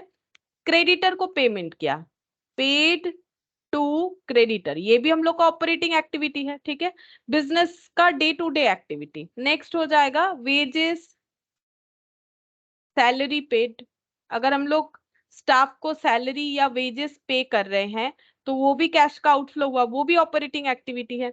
नेक्स्ट हो जाएगा ऑफिस एंड एडमिनिस्ट्रेशन एक्सपेंसेस, तो ये भी हम लोग का ऑपरेटिंग एक्टिविटी है, ठीक है, ऑपरेटिंग एक्टिविटी। नेक्स्ट हो जाएगा मैन्युफैक्चरिंग एक्सपेंसेस, अगर हम लोग मैन्युफैक्चरर है तो मैन्युफैक्चर करते हैं प्रोडक्ट का, तो उसका जो एक्सपेंसेस है वो भी हम लोग का क्या हो जाएगा? ऑपरेटिंग एक्सपेंसेस हो जाएगा। और क्या हो सकता है? Selling and distribution expenses, selling and distribution expenses, ठीक है। अच्छा, ये सब टोटल करके आउटर कॉलम में लिख सकते हैं। तो ये कैश इनफ्लो और इधर कैश आउटफ्लो, और ये दोनों को जब हम लोग लेस करेंगे तो हमें क्या मिलेगा? या तो नेट इंक्रीज या तो नेट डिक्रीज मिलेगा। तो यहाँ पर लिखेंगे, सी पॉइंट लिख देते हैं, ठीक है, ये पॉइंट हो गया ए, ये पॉइंट बी। अब सी पॉइंट में लिखेंगे कैश जेनरेटेड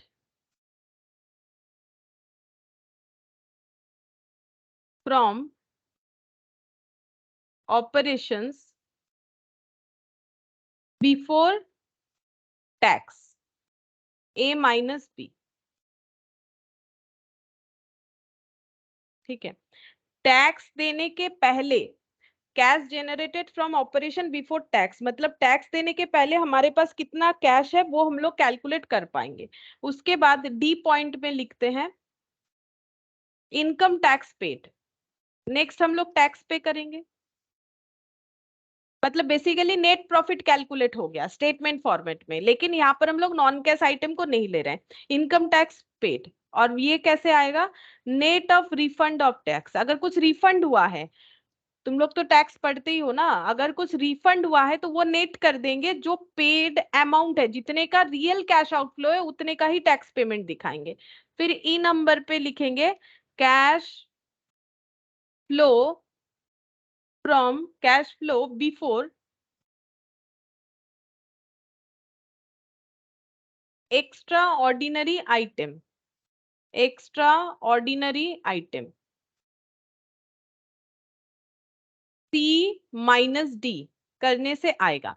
देखो यहां तक हम एक बार फिर से समझाते, अभी तक पूरा नहीं हुआ है। देखो हम लोग क्या कर सकते हैं, ऑपरेटिंग आइटम में हम लोगों ने देखा कि बिजनेस को ऑपरेट करने से कहां कहां से हमारा कैश इनफ्लो हो सकता है, फिर हम लोगों ने देखा कैश आउटफ्लो भी है, ठीक है।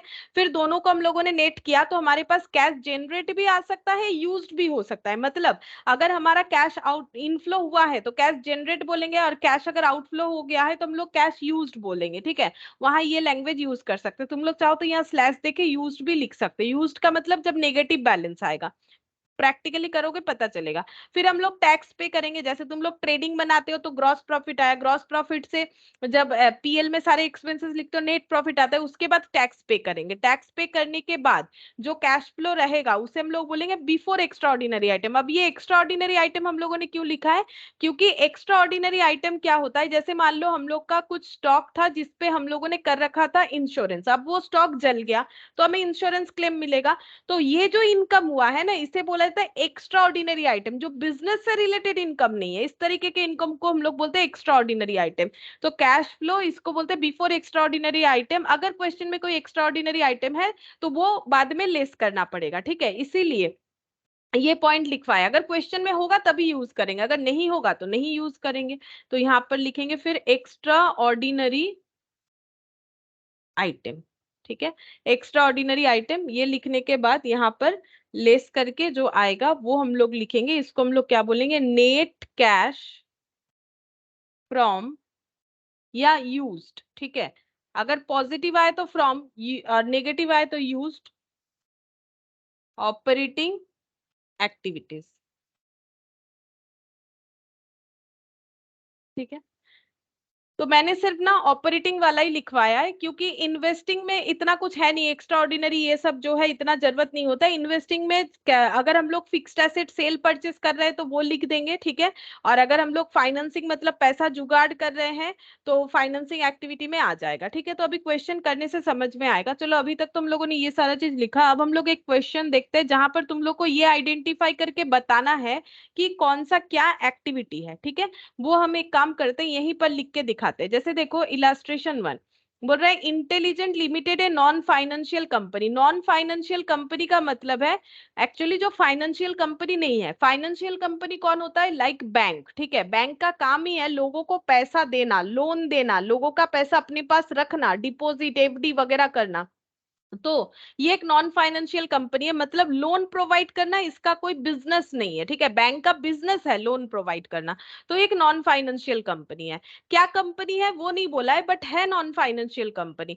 मतलब अगर लोन लेने देने का बात हो रहा है तो ये इसका ऑपरेटिंग एक्टिविटी नहीं होगा। Has the following entries in the bank account. इनका बैंक अकाउंट में क्या क्या एंट्रीज है वो बता रहा है। It has short your advice on the treatment of the same for preparing cash flow statement. ये एडवाइस मांग रहा है कि कैश फ्लो स्टेटमेंट बनाना है तो मुझे थोड़ा सा बता दो कि ये सबको मुझे कहाँ ट्रीट करना चाहिए। तो कैश फ्लो स्टेटमेंट अगर बनाना है तो हमें सबसे पहले जितने भी एक्टिविटीज हुए उसे operating, investing and financing activity में डिवाइड करना पड़ेगा। तो सबसे पहला दिया हुआ है देखो, loans and advances given to the following and interest earn on them. तो इन्होंने लोन और एडवांस दिया है किनको? सप्लायर को, और इससे इंटरेस्ट अर्न किया है। तो ये क्या एक्टिविटी होगा ये बताओ। लोन और एडवांस दिया है अपने सप्लायर को और इंटरेस्ट भी अर्न किया है, तो ये क्या एक्टिविटी होगा? ऑपरेटिंग, इन्वेस्टिंग या फाइनेंसिंग? क्या लग रहा है क्या एक्टिविटी होगा? लोन प्रोवाइड किया है, देखो ये कोई फाइनेंस कंपनी नहीं है, ठीक है। मतलब इसका काम ये नहीं है कि ये किसी को लोन प्रोवाइड करे। ये किसको लोन दे रही है? एडवांस, एक्चुअली एडवांस दी है अपने सप्लायर को। सप्लायर कौन है? जो बिजनेस में गुड्स सप्लाई करता है। तो सप्लायर को हम लोग एडवांस नहीं कर सकते, हम आपको एडवांस पैसा दे रहे हैं, आप मुझे मेरा प्रोडक्ट इतने दिन के अंदर भेज दीजिएगा, तो एडवांस दे सकते हैं ना। तो इसमें क्या प्रॉब्लम है? और हो सकता है उसमें ऐसा कंसेप्ट हम लोगों ने अप्लाई किया हुआ है कि अगर टाइम पीरियड जो है चला जाता है, एक्सीड कर जाता है, तो इंटरेस्ट देना पड़ेगा, ऐसा भी हो सकता है। तो इन्होंने अपने सप्लायर को एडवांस में पैसा दे रखा है, ठीक है। तो ये ऑपरेटिंग एक्टिविटी है, इन्वेस्टिंग है कि फाइनेंसिंग है, ये बताना है तुम लोग को। और एक बार बोलो। ऑपरेटिंग। हाँ ये ऑपरेटिंग एक्टिविटी है, ठीक है। इसके आगे तुम लोग लिख लो ऑपरेटिंग एक्टिविटी अपने कॉपी में, ठीक है। ये ऑपरेटिंग एक्टिविटी है, तो ये आंसर से ये ऑपरेटिंग है। इन्वेस्टिंग या फाइनेंसिंग एक्टिविटी नहीं है। क्यों नहीं है? क्योंकि फाइनेंसिंग का मतलब होता है पैसा जुगाड़ करना, तो ये लोन वगैरह प्रोवाइड करके ये कोई पैसा जुगाड़ नहीं कर रहे हैं बिजनेस को ऑपरेट करने के लिए। और ये कोई इन्वेस्टमेंट भी नहीं है कि फिक्स्ड एसेट सेल या परचेज हो रहा है। ये तो बिजनेस के जो क्रेडिटर है उनको एडवांस में पैसा दिया, तो बिजनेस के क्रेडिटर तो ऑपरेटिंग एक्टिविटी होगा। इम्प्लॉइज को दिए हैं लोन या एडवांसेस। इम्प्लॉय कौन? जो हम लोग के यहाँ काम करते हैं, ठीक है। उनको पैसे का जरूरत था, एडवांस में उनको पैसा दे दिया, तो क्या एक्टिविटी होगा बोलो।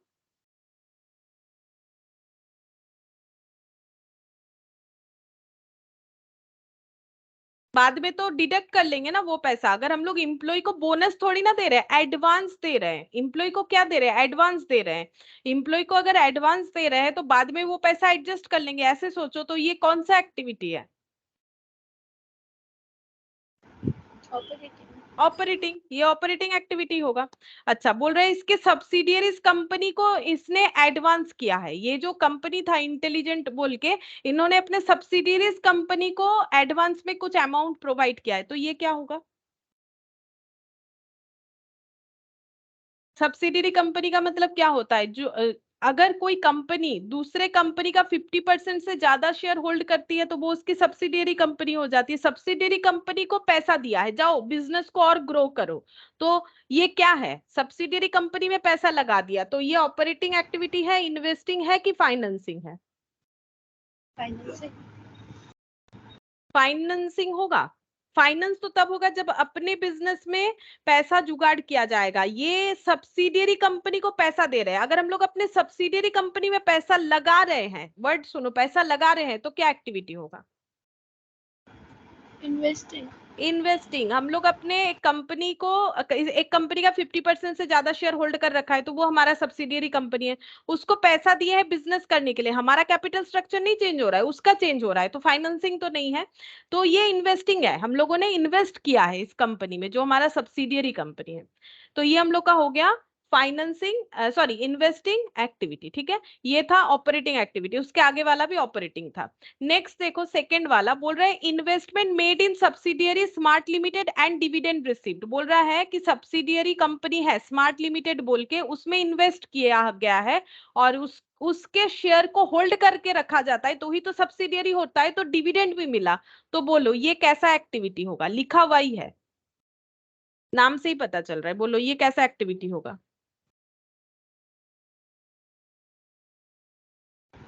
इन्वेस्टिंग, ठीक है, इन्वेस्टिंग एक्टिविटी। अगर हम लोग इन्वेस्ट कर रहे हैं और डिविडेंड रिसीव करें उस इन्वेस्टमेंट से, तो इन्वेस्टमेंट अगर इन्वेस्टिंग एक्टिविटी है तो उससे पाया गया डिविडेंड, क्योंकि ये इसका पार्ट है, ठीक है, ये इसका पार्ट है, तो ये भी इन्वेस्टिंग एक्टिविटी ही होगा। अब देखो dividend paid for the year, इस कंपनी ने डिविडेंड पे किया, इसके सब्सिडियरी कंपनी ने नहीं, ये कंपनी इंटेलिजेंट लिमिटेड ना क्या नाम है, इस कंपनी ने डिविडेंड पे किया, किसको क्या होगा, जिन्होंने इनका शेयर होल्ड कर रखा होगा, तो डिविडेंड पे करना कंपनी के लिए क्या एक्टिविटी होगा, फाइनेंसिंग। ठीक है, क्यों फाइनेंसिंग होता है, इसका रीजन है, डिविडेंड पे का कंसेप्ट क्यों आया, जरूर इन्होंने शेयर इशू किया होगा, ठीक है, अगर शेयर इशू करना फाइनेंसिंग एक्टिविटी है, क्यों फाइनेंसिंग एक्टिविटी है, शेयर इशू करने से हमारे पास आता है कैपिटल, तो कैपिटल स्ट्रक्चर का चेंजेस जब होता है तो वो फाइनेंसिंग एक्टिविटी होता है, तो शेयर इशू से रिलेटेड हर एक आइटम हम लोगों का फाइनेंसिंग एक्टिविटी होगा, तो डिविडेंड है रिलेटेड विथ शेयर, इसीलिए ये भी फाइनेंसिंग एक्टिविटी होगा। नेक्स्ट बोला है TDS on interest income earned on investment bet, तो इस कंपनी ने कहीं इन्वेस्टमेंट किया था और उससे इंटरेस्ट मिला, इन्वेस्टमेंट करने से इंटरेस्ट मिल सकता है, जैसे एफडी कर रहे हो तो इंटरेस्ट मिल सकता है, ठीक है, रिकरिंग डिपॉजिट कर रहे हो इंटरेस्ट मिल सकता है, इंटरेस्ट इनकम आया है और उस पर टैक्स डिडक्ट किया गया है, टीडीएस मतलब टैक्स डिडक्टेड एट सोर्स, ठीक है, तो इंटरेस्ट इनकम पे टीडीएस काटा गया है। अब बोल रहा है कि टीडीएस जो कट रहा है वो क्या मतलब कौन सी एक्टिविटी का पार्ट होगा,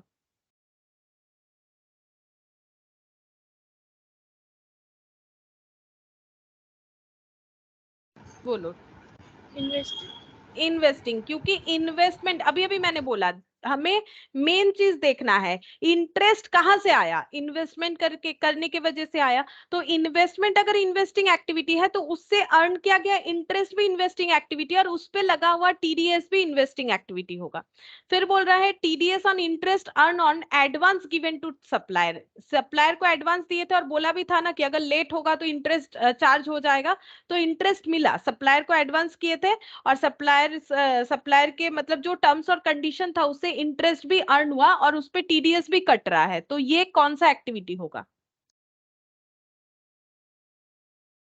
सोर्स देखो, सोर्स के हिसाब से टीडीएस क्यों कटा, इंटरेस्ट अर्न हुआ, इंटरेस्ट अर्न क्यों हुआ, क्योंकि एडवांस किए थे सप्लायर को, हाँ बोलो। ऑपरेटिंग, सोर्स देखना है हमें, ठीक है, सप्लायर को एडवांस करना अगर ऑपरेटिंग एक्टिविटी है तो उससे अर्निंग व इंटरेस्ट भी ऑपरेटिंग एक्टिविटी, इंटरेस्ट आ रहा है मतलब ही इन्वेस्टमेंट है, ऐसा बात नहीं है, सप्लायर को एडवांस करना इन्वेस्टिंग एक्टिविटी नहीं है, मेन एक्टिविटी क्या है, उससे रिलेटेड एक्टिविटी को उसी तरह से डिफाइन किया जाएगा, ठीक है। नेक्स्ट बोला है insurance claim received against loss of fixed asset by fire, अभी अभी मैंने एक एग्जांपल दिया था कि अगर ये एक्स्ट्रा ऑर्डिनरी आइटम होता है, मैंने बोला ना अभी थोड़ी देर पहले कि अगर हम लोगों ने स्टॉक पे इंश्योरेंस कर रखा है, स्टॉक मान लो जल गया, तो जो इंश्योरेंस क्लेम मिलता है हमें उसे बोला जाता है, उसको बोला जाता है एक्स्ट्रा ऑर्डिनरी आइटम, ठीक है, तो यहाँ पर बोल रहे हैं insurance claim received against loss of fixed asset, यहाँ पर फिक्स्ड एसेट लॉस हुआ है, ठीक है, मैंने करंट एसेट का एग्जांपल दिया था, तो ये कैसा एक्टिविटी होगा, ये एक्स्ट्रा ऑर्डिनरी आइटम होगा और इसे हमें कहाँ दिखाना चाहिए, ये कौन से एक्टिविटी में आएगा, ये आइटम तो एक्स्ट्रा ऑर्डिनरी होगा, इसको ऐसे लिखना चाहिए एक्स्ट्रा ऑर्डिनरी आइटम, लेकिन इसको कौन से एक्टिविटी में दिखाएंगे, तो सोर्सेस देखो, फिक्स्ड एसेट के अगेंस्ट में क्लेम मिला है, तो फिक्स्ड एसेट कौन सा एक्टिविटी है, फिक्स्ड एसेट को परचेस किया होगा तभी ना वो जला, बोलो। Investing activity, extra ordinary item लिखना है अंडर हेडिंग ऐसे लिखो, अंडर हेडिंग इन्वेस्टिंग एक्टिविटी। ठीक है, इन्वेस्टिंग एक्टिविटी का जो हेड रहेगा उसमें हमें इसे as an extraordinary item दिखाना चाहिए। ठीक है, तो तुम लोग सोचोगे मैंने तो अभी भी बोला ये सब में इतना जरूरत नहीं होता है, मेनली कैश ऑपरेटिंग में ही जरूरत होता है। हाँ, एक्चुअली जो प्रैक्टिकल क्वेश्चन आएगा ना वहां पर इन्वेस्टिंग एक्टिविटी के अंदर एक्स्ट्रा ऑर्डिनरी आइटम उतना नहीं आएगा। ठीक है, फिर भी अगर हमें ऐसा कुछ क्वेश्चन पूछ ले तो उसको हमें बताना चाहिए। तो ये सब हम लोग कैसे बता पाए, क्योंकि हमारे पास AS3 का नॉलेज था, इसीलिए हमें AS3 जो है वो पढ़ना चाहिए। ठीक है, AS3 नहीं पढ़ेंगे तो हम लोग एक्टिविटी वाइज चीजों को समझ नहीं पाएंगे कि कौन सा क्या एक्टिविटी है। अच्छा, अब यहाँ पर है क्वेश्चन इलास्ट्रेशन 2 और यहाँ पर बोला है कैश फ्लो स्टेटमेंट बनाने के लिए। ठीक है, हम लोग पहले ना इलास्ट्रेशन 3 बनाएंगे क्योंकि ये ना एक कंप्लीट क्वेश्चन है, इससे हमें समझने में आसानी होगा। फिर उसके बाद इलास्ट्रेशन 2 बनाएंगे। बोल रहा है from the following information calculate the cash flow from operating activities. सिर्फ ऑपरेटिंग एक्टिविटी से कैश फ्लो निकालने के लिए बोला है। क्या दिया हुआ है, कैश अकाउंट, जो तुम लोग नॉर्मली कैश बुक बनाते हो ना वही वाला कैश अकाउंट। कैश बुक और कैश अकाउंट में डिफरेंस होता है। कैश अकाउंट में हमारा नॉर्मली एक ही कॉलम होता है, कैश बुक में हमारा 3 कॉलम होता है, cash column, bank column, discount column, जो भी हो। तो ये हम लोग का कैश अकाउंट है। कैश अकाउंट में ये ओपनिंग बैलेंस है कैश का, कैश सेल है, कैश परचेज है, ट्रेड पेबल है। अच्छा, इसके बाद और क्या दिया है, और दिया है हम लोग का trade receivable, trade commission, sale of investment, loan from bank, interest dividend, office selling expenses, income tax, investment, repayment of loan, interest on loan, और ये क्लोजिंग बैलेंस दिया हुआ है। प्रिपेयर क्या करने बोला है, बोला है कि cash flow from operating activity prepare करो। ठीक है, तो हम लोग यहाँ पर प्रिपेयर करते हैं। देखो इलास्ट्रेशन 3 अभी इस पे प्रैक्टिकली करेंगे ना, धीरे धीरे तुम लोग को ये पूरा स्टेप्स जो है समझ में आने लगेगा कि क्या स्टेप हमें फॉलो करना है। इलास्ट्रेशन 3 यहाँ पर लिखते हैं cash flow statement of, company का नाम नहीं है, अगर नाम होता तो हम लोग लिख देते, फॉर द ईयर एंडेड 31 मार्च 2001, 31 मार्च 2001। और कौन से मेथड से करेंगे, डायरेक्ट मेथड से। ठीक है, अभी डायरेक्ट मेथड ही सीखा है तो ये डायरेक्ट मेथड से ही हो रहा है हम लोग का। वैसे भी जब कैश अकाउंट दिया हुआ रहता है तो नॉर्मली डायरेक्ट मेथड से ही होगा, इनडायरेक्ट से तभी होगा जब पूरा बैलेंस शीट वगैरह दिया हुआ होना चाहिए। उसके बारे में हम बताएंगे लास्ट में, अभी हम लोगों ने जो सीखा है उसी पे हम लोग क्वेश्चन कर रहे हैं। तो यहाँ पर लिखेंगे पर्टिकुलर्स अमाउंट, अमाउंट 2 कॉलम बना लेंगे। क्यों, ये देखो मैंने फॉर्मेट में भी 2 कॉलम बनाया था, ये सब आइटम को टोटल करके यहाँ बाहर सेंड कर देंगे। तो सबसे पहले हम लोग को लिखना पड़ेगा, यहाँ पर सिर्फ ऑपरेटिंग एक्टिविटी से निकालने के लिए बोला है तो यहाँ पर लिखते हैं operating activities, operating activities, operating activities मैंने लिख दिया। अच्छा, यहाँ पर मैंने लिखा था देखो ऑपरेटिंग रिसिप्ट इन कैश, तो ये 2 बार अलग अलग नहीं लिख के ऑपरेटिंग एक्टिविटी लिख देते हैं, रिसिप्ट और लेस पेमेंट कर देंगे तो थोड़ा सा हम लोग का जो टास्क है वो कम होगा। अदरवाइज ऐसे लिखना पड़ेगा, ये भी लिख सकते हो, दोनों फॉर्मेट सही है, ऑपरेटिंग रिसिप्ट इन कैश और ऑपरेटिंग पेमेंट इन कैश। इसके जगह सिर्फ ऑपरेटिंग एक्टिविटी लिख के रिसिप्ट और जो पेमेंट है उसको हम लोग नेट कर लेंगे। ठीक है, तो हम लोग चेक करते हैं कौन कौन सा हमें लिखना चाहिए। तो हमें एक्टिविटी से जो कैश इनफ्लो आउटफ्लो हुआ है वो देखना चाहिए। ये तो ओपनिंग बैलेंस है, इसका यूज नहीं करना है अभी, इसका यूज कब करना है ये देखो स्टेप्स में लिखा हुआ है।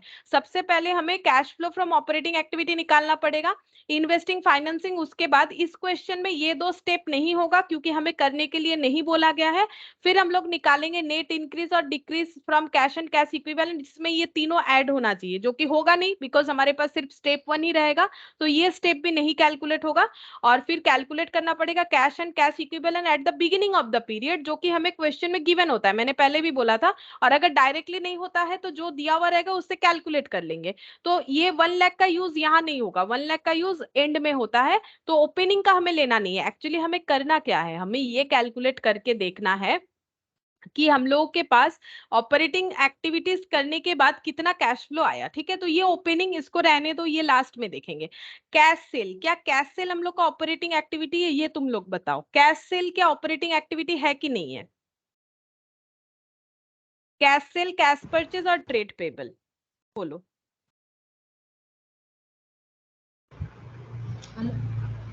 सभी ऑपरेटिंग एक्टिविटी है, ठीक है, ये बिजनेस से रिलेटेड एक्टिविटी है। ट्रेड पेबल बोला है यानी ये ऑपरेटिंग एक्टिविटी है। तो कैश सेल लिख लेते हैं, ये तो इनकम साइड में है, मतलब हम लोग का कैश फ्लो करवा रहा है, तो हम कैश फ्लो के लिए लिख लेते हैं कैश सेल्स, ठीक है। ये रिसिप्ट लिख रहे हैं, कैश सेल करके कितना कैश रिसिप्ट हुआ है 1,40,000। और रिसिप्ट का देखते हैं क्या है, ट्रेड रिसीवेबल। ट्रेड रिसीवेबल मतलब डेटर से पैसा मिला, तो ये भी ऑपरेटिंग एक्टिविटी है, तो यहां पर लिखेंगे ट्रेड रिसीवेबल। अच्छा, ये रिसीवेबल है मतलब रिसीव नहीं हुआ है ऐसा बात नहीं है, वो तो डेटर को ट्रेड रिसीवेबल बोला जाता है, क्योंकि कैश अकाउंट में दिया हुआ है, तो कैश टू ट्रेड रिसीवेबल हुआ है, तो कैश रिसीव्ड हुआ है, ऐसा मत समझो कि रिसीवेबल है मतलब रिसीव होना बाकी है। इन्वेस्टमेंट, ट्रेड कमीशन, ये भी आना चाहिए, बिजनेस का कमीशन है, बिजनेस का कमीशन है, तो ये भी हम लोग का इनकम में आना चाहिए, तो ट्रेड कमीशन 50,000। अच्छा, इसके बाद दिया है सेल ऑफ इन्वेस्टमेंट, क्या ये हम लोग ऑपरेटिंग एक्टिविटी में लिखे या नहीं लिखे? Sale of investment operating activity में लिखे या नहीं लिखे?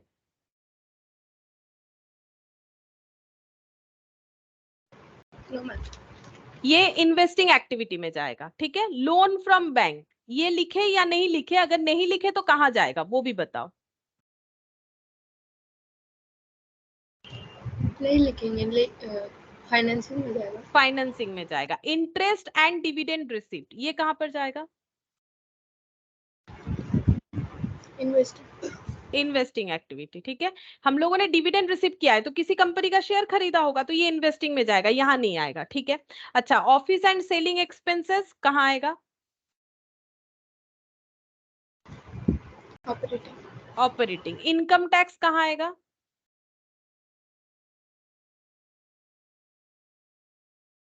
इनकम टैक्स किससे रिलेटेड है? सोर्स ढूंढो। इनकम टैक्स क्यों देते हैं? इनकम पे देते हैं। इनकम कैसे डिफाइन होता है? ऑपरेटिंग एक्टिविटी से, तो ये लिखवाया भी है ना स्ट्रक्चर में, देखो operating activity.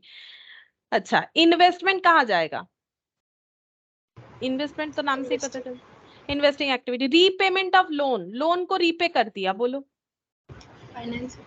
Financing activity. Interest on loan, finance. Financing, ठीक है। तो ये हम लोगों ने आइडेंटिफाई कर लिया कौन सा क्या एक्टिविटी है। भले ही यहाँ पर हमें सिर्फ ऑपरेटिंग एक्टिविटी कैलकुलेट करने के लिए बोला है, लेकिन हम लोग जो है तीनों एक्टिविटी ही इस पे इस क्वेश्चन को कैलकुलेट करेंगे, पूरा बना लेंगे, ठीक है। पूरा कैश फ्लो स्टेटमेंट ही इससे बनाएंगे, ठीक है। तो देखो यहाँ पर मैंने लिखा ट्रेड कमीशन, ये इनकम का साइड लिख लिया, इनकम का और कुछ नहीं है, इसका टोटल कर लेंगे, जैसे मैंने यहाँ पर कॉलम बना रखा है। तो ये टोटल करने से आता है 1,40,000 और 50, 1,90,000, 1,00,000 और 1,00,000, 2,00,000, और यहाँ पर हो गया 3,65,000, ठीक है, 3,65,000 हो रहा है। अच्छा, अब यहां से हम लोग लिखेंगे, लेस कर देते हैं कैश, जितना भी हमारा आउट गोइंग है, कैश परचेज ट्रेड पेबल, तो यहाँ पर लिखेंगे कैश परचेज 1,20,000, ट्रेड पेबल मतलब पेमेंट टू क्रेडिटर, ऐसे भी लिख सकते हैं 1,57,000। और अच्छा, उसके बाद office selling expenses 75,000, office and selling expense 75,000, ठीक है। अच्छा, ये और पेमेंट ऑफ टैक्स, ये भी यहाँ पर लिख देते हैं, ये भी लेस में आएगा, पेमेंट फॉर इनकम टैक्स 30,000 था, ठीक है। तो ये सब हम लोग का आउटफ्लो का रीजन है, तो ये सारे आउटफ्लो को ऐड करके यहाँ पर नेगेटिव में दिखा देंगे, ये सब ऐड करके लेस करना पड़ेगा, तो 1,00,000 और 1,00,000, 2,00,000, 2,77,000, 2,77,000 और प्लस 75 प्लस 30, 3,82,000, ये इतना कैश आउटफ्लो हुआ। अब देखो, इनफ्लो तो हुआ है बिजनेस में 3,65,000 और आउटफ्लो हो गया 3,82,000, ठीक है। तो इसका मतलब हम लोग का कैश आउटफ्लो ज्यादा हुआ है, 17,000 नेगेटिव दिख रहा है, ठीक है। तो इसको क्या लिखना चाहिए? इसको लिखेंगे नेट कैश, ऐसे लिखेंगे, नेट आ गया, नेट कैश फ्लो हुआ है यूज्ड लिखना पड़ेगा, जेनरेट नहीं हुआ है। जेनरेट तब होता अगर पॉजिटिव आंसर आता। तो net cash flow used in operating activity, operating activity में कैश जनरेट नहीं हुआ है, यूज्ड हुआ है, ठीक है। 17,000 नेगेटिव इसीलिए दिख रहा है। इसके बाद हम लोग लिख सकते हैं cash flow from investing activity, cash flow from investing activity. Identify भी हम लोगों ने कर रखा है, इन्वेस्टिंग एक्टिविटी क्या क्या है वो हम लोग लिख सकते हैं। तो इन्वेस्टिंग एक्टिविटी में सेल ऑफ इन्वेस्टमेंट, ये पॉजिटिव में दिखेगा क्योंकि इससे हमारा अर्निंग हुआ है। सेल ऑफ इन्वेस्टमेंट 30,000, ये पॉजिटिव में दिखेगा। अच्छा, इसके बाद लोन फ्रॉम बैंक, ये तो नहीं आएगा। इंटरेस्ट एंड डिविडेंड ये आ जाएगा, इंटरेस्ट एंड डिविडेंड ये भी पॉजिटिव दिखेगा। इंटरेस्ट एंड डिविडेंड 1,000, ठीक है। अच्छा, उसके बाद यहाँ पर इन्वेस्टमेंट, ये बाई साइड है, ये परचेज हुआ था, परचेज ऑफ इन्वेस्टमेंट 25,000, ये नेगेटिव दिखेगा। यहाँ पर लिखेंगे परचेज ऑफ इन्वेस्टमेंट, नेगेटिव में 25,000 क्योंकि ये परचेज हुआ है तो कैश आउटफ्लो इसीलिए negative. Repayment of loan, interest on loan, ये सब नहीं आएगा। अब चेक करते हैं, ये सब फाइनेंस का पार्ट है। अब चेक करेंगे कि कितना हो रहा है। तो 30,000 से 25,000 लेस 5,000 प्लस 1,000, 6,000 पॉजिटिव आया, ठीक है। इसमें आंसर हम लोग का आ रहा है 6,000 पॉजिटिव। तो इसको हम लोग क्या लिखेंगे, क्योंकि पॉजिटिव आया है तो इसको लिखना चाहिए cash flow generate from investing activity. Investing activity से हम लोगों के पास कैश जनरेट हुआ है 6,000, ठीक है। अब नेक्स्ट हम लोग प्रिपेयर करेंगे cash flow from financing activity.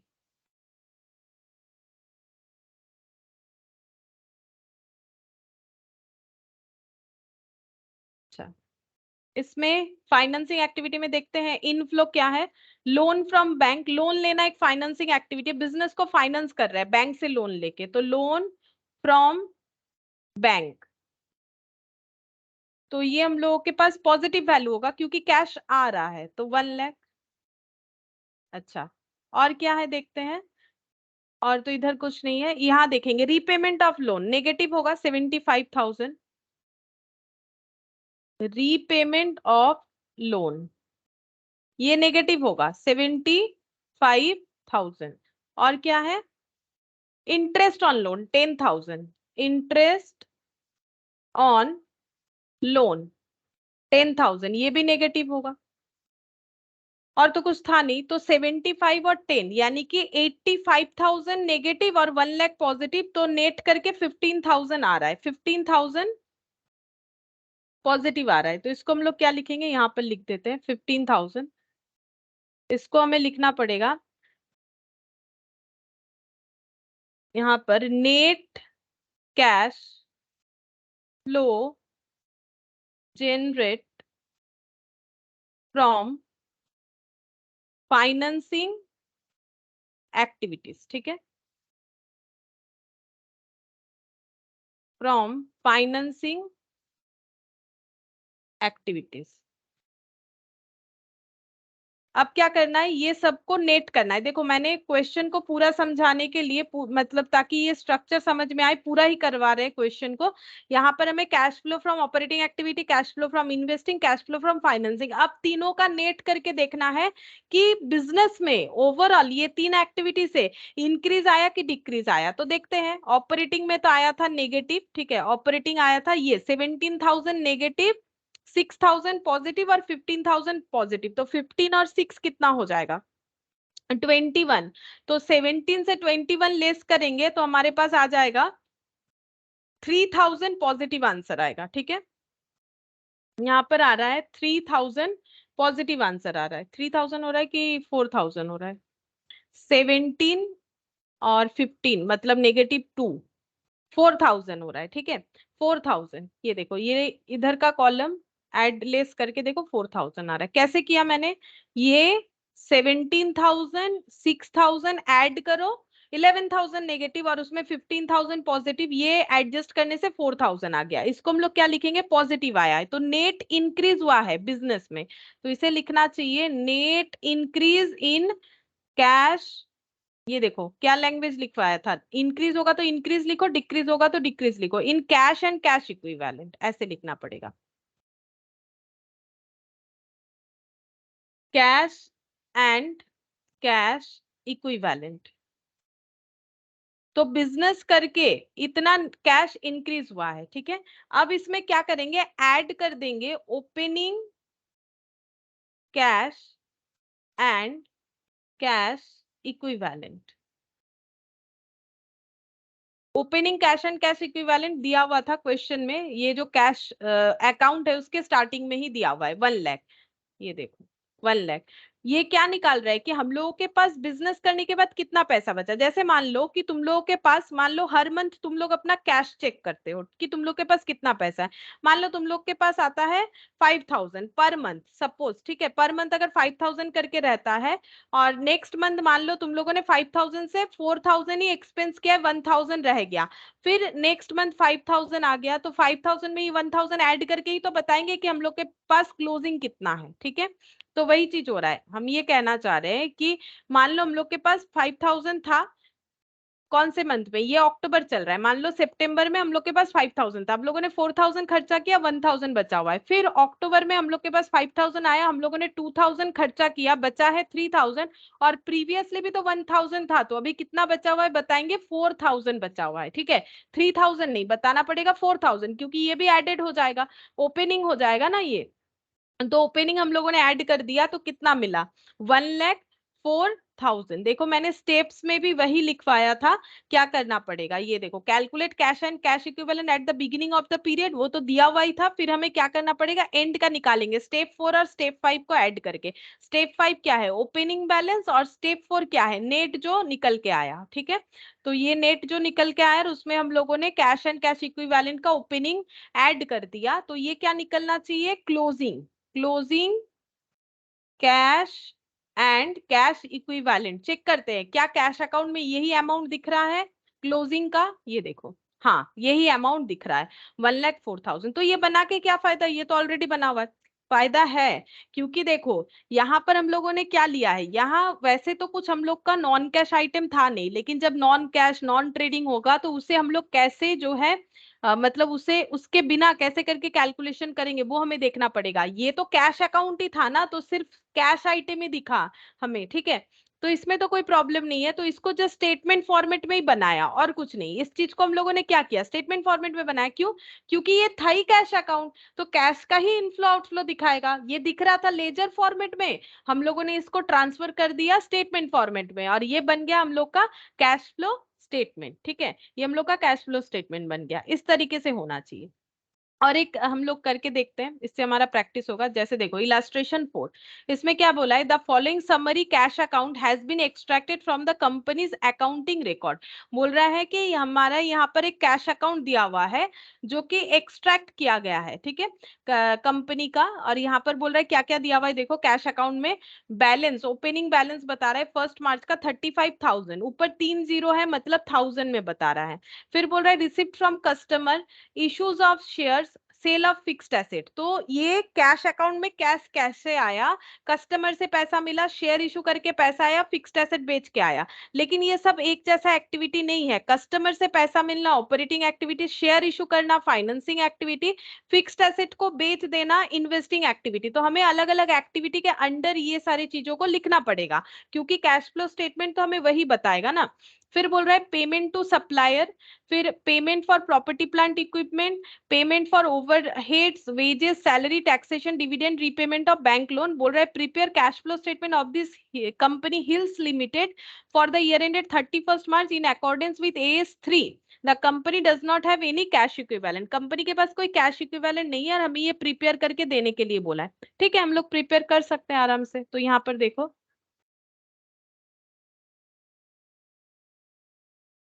Illustration 4, hills limited, cash flow statement मैंने शॉर्ट में लिख दिया, ठीक है, for the year ended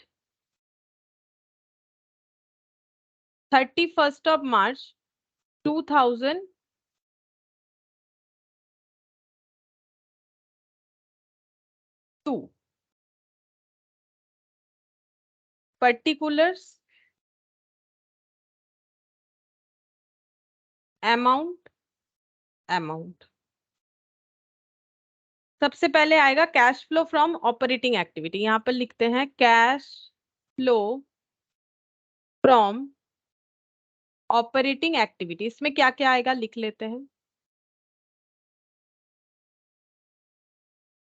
operating activity में आ जाएगा कैश फ्लो, इसमें आएगा हम लोग का रिसिप्ट फ्रॉम कस्टमर 2783 लिख लेते हैं।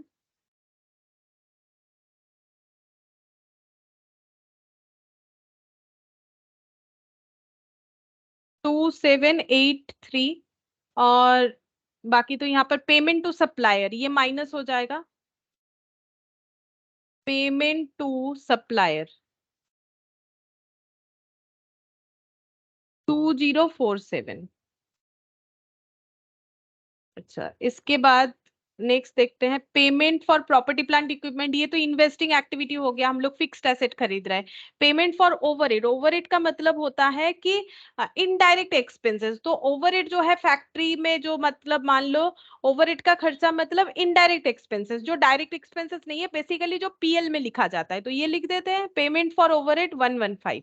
पेमेंट फॉर ओवरहेड ये भी ऑपरेटिंग एक्टिविटी होगा, ठीक है, क्योंकि मैंने क्या बोला पीएल में हम लोग लिखते हैं ये सारे खर्चे को, ऑफिस एडमिनिस्ट्रेशन ये सब जो है ओवरहेड का खर्चा होता है। वेजेस एंड सैलरी 69 ये भी हम लोग का ऑपरेटिंग होगा, वेजेस एंड सैलरीज 69, ठीक है, वेजेस एंड सैलरीज। और तो कुछ ऐसा नहीं है कि जो हम लोग का ऑपरेटिंग एक्टिविटी होगा, तो इसका टोटल करते हैं, टोटल करके देखते हैं कितना आता है।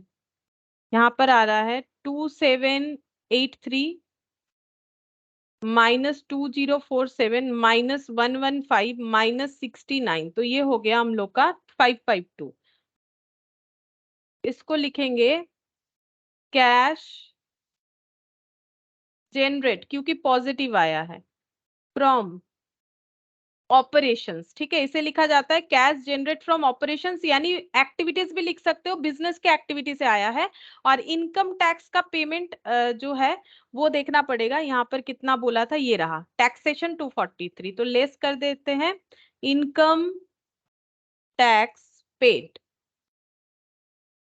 243। एक्चुअली इसे अलग कॉलम में दिखाना बेटर होता है, अलग लाइन से, ठीक है, जैसे मैंने इस बार यहाँ पर क्या दिखाया था इसी के साथ दिखा दिया था, दिखा सकते हैं, लेकिन प्रॉपर फॉर्मेट क्या होता है ना कि ये बिजनेस का इनकम एक्सपेंसेस है और ये हम लोग जो है बिजनेस कर रहे हैं बोल के इनकम टैक्स पे कर रहे हैं गवर्नमेंट को, तो ये 243 माइनस करने से हम लोग का आ जाता है 309, ठीक है। इसे हम लोग बोलेंगे नेट कैश जेनरेट, क्योंकि पॉजिटिव आया है, ये दोनों का डिफरेंस फ्रॉम ऑपरेटिंग एक्टिविटीज, ठीक है, ये net cash generate from operating activities. इसके बाद हम लोग लिखेंगे cash flow from, cash flow मैंने थोड़ा सा शॉर्ट में लिखा है, cash flow from investing activity. इसके अंदर क्या क्या आएगा, इन्वेस्टिंग में देखते हैं क्या क्या दिया हुआ है। इन्वेस्टिंग एक्टिविटी यानी कि फिक्स्ड एसेट सेल परचेज इस तरीके का, जैसे कि payment for property plant equipment लिख देते हैं, payment for property plant equipment, जिसे शॉर्ट में पीपीई बोला जाता है, ठीक है, 230। अब पेमेंट की है तो ये नेगेटिव दिखेगा, ये कैश का आउटफ्लो है। और देखते हैं ओवरहेड तो लिख चुके, वेजेस लिख चुके, टैक्सेशन लिख चुके, डिविडेंड फाइनेंस का पार्ट हो जाएगा, लोन रिपेमेंट ये भी फाइनेंस का पार्ट हो जाएगा। अच्छा, यहाँ एक था सेल ऑफ फिक्स्ड एसेट, ये देखो सेल ऑफ फिक्स्ड एसेट 128, तो ये यहाँ पर आएगा सेल ऑफ फिक्स्ड एसेट 128, तो ये नेगेटिव ही आएगा। ओवरऑल कितना आ रहा है, ये आ रहा है हम लोग का 102, ठीक है, ये 102 नेगेटिव में आ रहा है, और इसको हम लोग क्या बोलेंगे, इसको हम लोग बोलेंगे net cash used in investing activity, इसको हम लोग बोलेंगे नेट कैश, क्योंकि नेगेटिव आया है, तो net cash used in investing activities ये हो जाएगा, ठीक है, 102। अच्छा, नेक्स्ट हम लोग लिखेंगे cash flow from financing activity, last point financing activity. देखते हैं फाइनेंसिंग एक्टिविटी में क्या क्या हुआ है। एक तो है इशू ऑफ शेयर्स 300, इससे हमें पेमेंट रिसीव हुआ है। इशू ऑफ शेयर्स ये इनफ्लो है, कितना 300। अच्छा, और देखो ये सब हम लोगों ने लिख लिया, receive from customer, sale of fixed asset वगैरह। अच्छा, डिविडेंड, डिविडेंड ये पेमेंट हुआ है तो लेस होगा, डिविडेंड पेड 80। और एक रीपेमेंट ऑफ लोन भी था, ये देखो repayment of loan 250, repayment of loan 250। ठीक है, तो 300 माइनस 250, पॉजिटिव 50 और नेगेटिव 80, मतलब नेगेटिव 30 आ जाएगा। तो इसको हम लोग क्या लिखेंगे, net cash used, net cash used in financing activity. ठीक है, अब ये तीनों को हमें ऐड कर लेना है, नेट करना है। तो 309 पॉजिटिव, 102 नेगेटिव, 309 पॉजिटिव, 102 नेगेटिव और 30 नेगेटिव, तो ओवरऑल पॉजिटिव आया है 177। ठीक है, ओवरऑल आ जाएगा 177। इसको हम लोग क्या बोलेंगे, क्योंकि पॉजिटिव आया है तो बोलेंगे net increase in cash and, net increase in cash लिखते हैं, कैश इक्विवेलेंट नहीं लिखेंगे क्योंकि क्वेश्चन बोल रहा है कि इनके पास कोई कैश इक्विवेलेंट है नहीं। तो नेट इंक्रीज इन कैश, पूरा बिजनेस को परफॉर्म करके तीन एक्टिविटी को ध्यान में रखते हुए इनका नेट इंक्रीज हुआ है कैश का। ठीक है, अब इसमें ऐड करना पड़ेगा opening cash and cash equivalent. अच्छा, कैश इक्विवेलेंट नहीं लिखेंगे, इनका है नहीं, तो ओपनिंग कैश ऐड करते। क्या हम लोग के पास ओपनिंग कैश बैलेंस अवेलेबल है? हाँ, ये देखो 35। ठीक है, तो ये 35 को हम लोग कर लेंगे यहाँ पर ऐड। तो जो आएगा वो क्लोजिंग के साथ इक्विवेलेंट होना चाहिए। तो 7 + 5 12, 2 1, 7 + 1 8, 8 और 3 कितना हो गया 11, और ये 2 212। तो ये हम लोग का क्या होगा, क्लोजिंग कैश अमाउंट। ठीक है, क्लोजिंग कैश। अब चेक करो, क्या क्लोजिंग कैश जो है 212 है? हाँ, क्लोजिंग कैश जो है ये हम लोग का 212 ही है। तो इसका मतलब ये हम लोग का सही हुआ है। ठीक है, फिर से हम लोगों ने क्या किया, सेम तरीके से हम लोगों ने कैश मतलब जो कैश अकाउंट बना हुआ था उसको हम लोगों ने कैश स्टेटमेंट में ट्रांसफर कर दिया, कैश फ्लो स्टेटमेंट में बना दिया। ठीक है, तो ये सब आसान आसान क्वेश्चन करें। यहाँ कुछ नॉन कैश आइटम है ही नहीं, क्योंकि हमें पूरा का पूरा क्या दिया जा रहा है, कैश अकाउंट दिया जा रहा है, या फिर उसको समरी ऑफ कैश बुक के फॉर्मेट में दिया जा रहा है। ठीक है, इसीलिए। और एक क्वेश्चन कर सकते हैं 5th नंबर वाला, देखो इसमें आइटम के हिसाब से नाम दिया हुआ है, हमें प्रिपेयर करके देना है इनको, कैश फ्लो स्टेटमेंट प्रिपेयर करके देना है। ठीक है, ये भी बन जाएगा। देखो बोल रहा है prepare cash flow statement of MS MNT limited for the year ended 31 March 2001 with the help of the following information. ठीक है, तो बनाते हैं। देखो illustration 5, messrs MNT limited, cash flow statement for the year ended 31st of March 2001। ठीक है, 31st March 2001।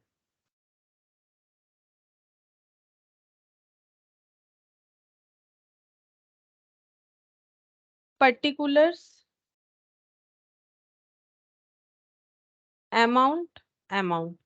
सबसे पहला एक्टिविटी होगा cash flow from operating activity, तो हम ऐसे लिखते हैं cash flow from operating activity. ठीक है, थोड़ा शॉर्ट में लिखेंगे तो ही कर पाएंगे, क्योंकि ये सब मेन नहीं है, ये सब डायरेक्ट मेथड से, मेन तो इनडायरेक्ट मेथड होता है, इसलिए हम थोड़ा सा फास्ट कर रहे हैं।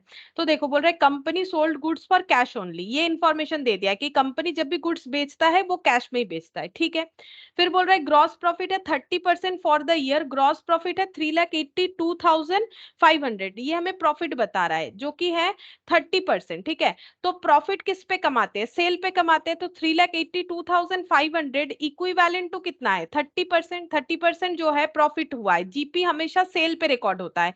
तो अगर सेल 100 रुपए है तो प्रॉफिट 30 रुपीज है। ठीक है, तो कॉस्ट कितना हो जाएगा 70 रुपीज। हम लोग को क्या निकालना पड़ेगा सेल, क्योंकि हमें पता है कंपनी कैश सेल करता है। तो अगर हम लोग कैश सेल निकाल लेंगे जो 100% का इक्विवेलेंट निकालने से पता चल जाएगा, तो हम लोग उसे लिख सकते हैं ऑपरेटिंग एक्टिविटी में, क्योंकि कैश सेल करना हम लोग का ऑपरेटिंग एक्टिविटी है। तो हम लोग फाइंड आउट कर लेंगे ये दोनों इंफॉर्मेशन को कंबाइन करके कि हम लोग का कैश सेल कितना है। तो कैसे निकालेंगे कैश सेल कितना है, तो प्रॉफिट कितना अर्न हुआ है 3,82,500, ये कितने से इक्विवेलेंट है, ये 30% के बराबर है। ठीक है, तो 100% कितना होगा 100% सेल वैल्यू हो जाएगा। 30% अगर प्रॉफिट है तो 100% सेल वैल्यू, क्योंकि ये जीपी रेशियो था और जीपी हमेशा सेल पे ही होता है। तो 30 rupees gross profit, 100 rupees sale, तो हम लोग 100 के इक्विवेलेंट करके ही निकाल रहे हैं।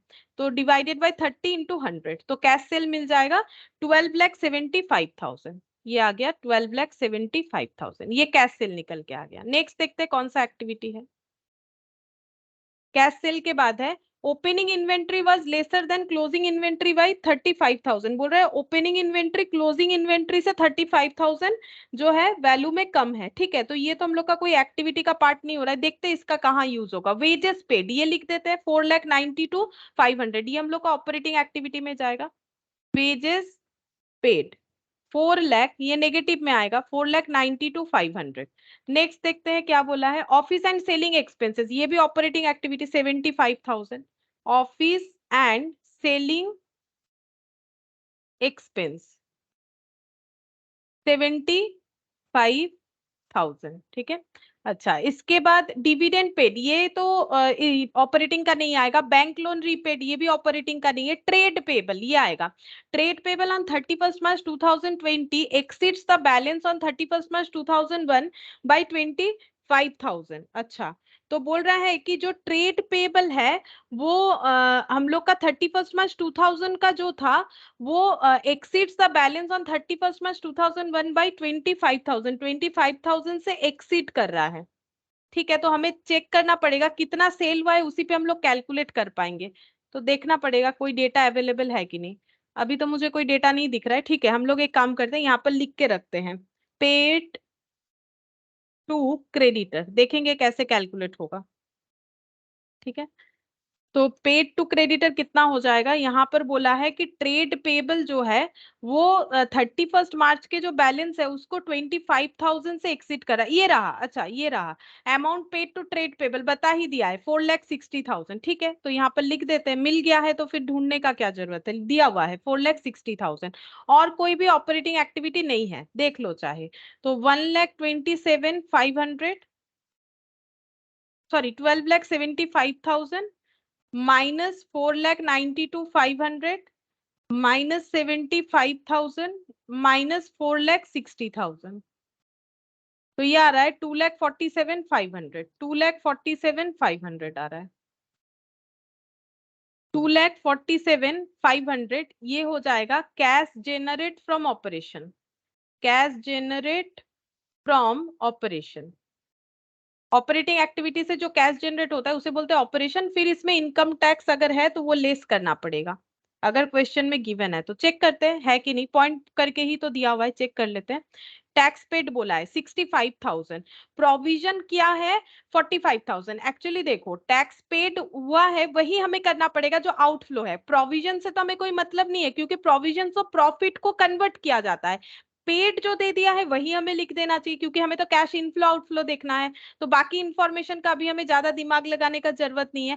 टैक्स पेड अमाउंट बता दिया हम लोगों ने, लेस कर दिया। तो यहाँ पर लेस करने के बाद आएगा ये हो गया हम लोग का 1,82,500। इसको हम लोग बोलेंगे net cash generate from operating activity. ठीक है, ये बन गया।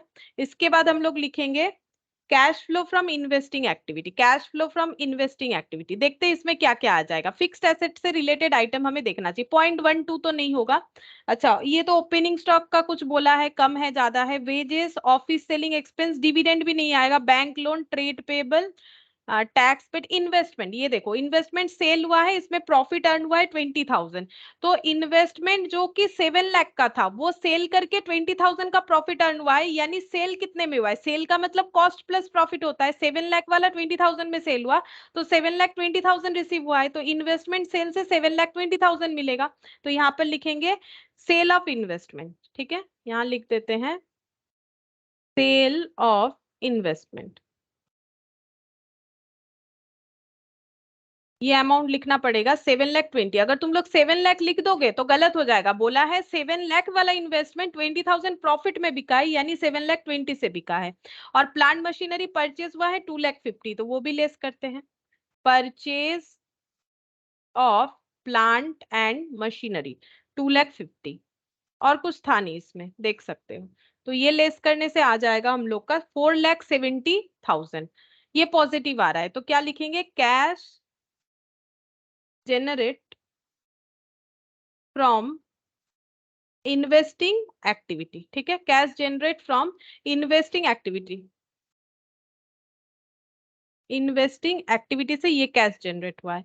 नेक्स्ट हम लोग लिखेंगे cash from financing activity, cash flow from financing activity, देखते हैं फाइनेंसिंग एक्टिविटी क्या क्या है। फाइनेंसिंग एक्टिविटी में हम लोगों का एक तो है डिविडेंड पेड 30,000,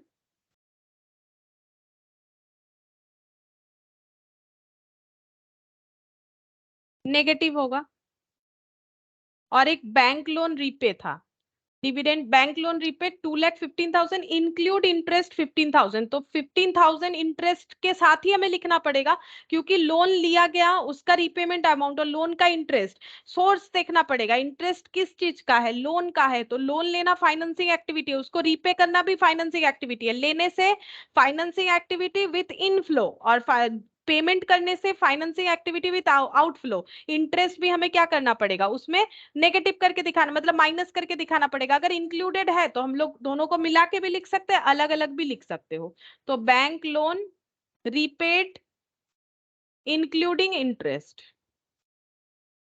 इंक्लूडिंग इंटरेस्ट, अगर इंटरेस्ट को अलग से लिखोगे तो 2 लाख रीपेमेंट और 15,000 इंटरेस्ट लिखना पड़ेगा, तो दोनों केस में नेगेटिव, तो यहाँ पर नेगेटिव आंसर आएगा 2,45,000, ठीक है, 2,45,000, इसे हम लोग क्या बोलेंगे, इसे हम लोग बोलेंगे net cash used in financing activity, negative में 2,45,000, हम एक काम करते हैं, इसको इधर हटा देते हैं, ठीक है, ये जो लिखा हुआ है ना इसको हम पीछे कैलकुलेट करते हैं, नहीं तो दो दो बार कैलकुलेट हो जाएगा, वो पीछे के लाइन पे कैलकुलेट कर लिया, अब ये सबको हमें करना है टोटल, टोटल करने से हमारे पास इंक्रीज या डिक्रीज आएगा, चेक करते हैं, 1,80,500, 1,80,500 पॉजिटिव, 4,70,000 पॉजिटिव, और नेगेटिव 2,45,000, तो 4,07,500 पॉजिटिव आया, 4,07,500 पॉजिटिव आया, इसको हम लोग बोलेंगे net cash, net increase in cash and cash equivalent, net increase in cash and cash equivalent, ठीक है, अब इसमें ऐड करना पड़ेगा ओपनिंग, ताकि हमें पता चले क्लोजिंग में कितना होना चाहिए, opening cash and cash equivalent, देखते हैं ओपनिंग कैश और कैश इक्विवेलेंट कितना है, ये opening cash and cash equivalent हम लोग का 2 लाख, ये देखो 31 मार्च 2010 का है, तो 2 लाख, तो ये हो गया 6,75,000, ठीक है, चेक करते हैं क्लोजिंग से मैच हुआ है, तो यहाँ लिख देंगे closing cash and cash equivalent, ठीक है, तो बाकी डेटा का देखो ये सब सिंपल सिंपल था, ठीक है, तो जस्ट तुम लोग को चूज करना है ऑपरेटिंग है कि इन्वेस्टिंग है कि फाइनेंसिंग, बाकी तो कुछ तुम लोग को दिमाग लगाना है नहीं इसमें, जब हम लोग इनडायरेक्ट मेथड से करेंगे तब दिमाग लगाना पड़ेगा। अब ये जो बाकी इंफॉर्मेशन था, देखो क्या क्या इंफॉर्मेशन हम लोगों ने यूज नहीं किया, ये वाला नहीं किया, ठीक है, और क्या यूज नहीं किया, बाकी हम लोगों ने ये वाला यूज नहीं किया, ये दोनों इंफॉर्मेशन का हमें जरूरत ही नहीं पड़ा डायरेक्ट मेथड से, एक्चुअली ये क्वेश्चन इनडायरेक्ट मेथड से भी होगा तब उसका यूज करना पड़ेगा, ठीक है, इसीलिए यहाँ पर वो होता है कि करंट एसेट में क्या इंक्रीज डिक्रीज हुआ, तो इसी वजह से ये इंफॉर्मेशन दिया हुआ है, क्योंकि ये इंफॉर्मेशन हमें डायरेक्ट इनडायरेक्ट दोनों मेथड से हम लोग इस क्वेश्चन को सॉल्व कर सकते हैं, इसीलिए ये इंफॉर्मेशन दिया है, बट यहाँ पर यूज करने का जरूरत नहीं। यहाँ पर तो हम लोग डायरेक्टली कैश इनफ्लो और आउटफ्लो देखेंगे जो हम लोगों का एक्टिविटी वाइज होगा। ठीक है, तो ये देखो कुछ प्रैक्टिस क्वेश्चन हम लोग का हो गया, तो तुम लोग एक बार खुद से घर पे इसे देख सकते हो। ठीक है, फिर आज इतना ही करते हैं।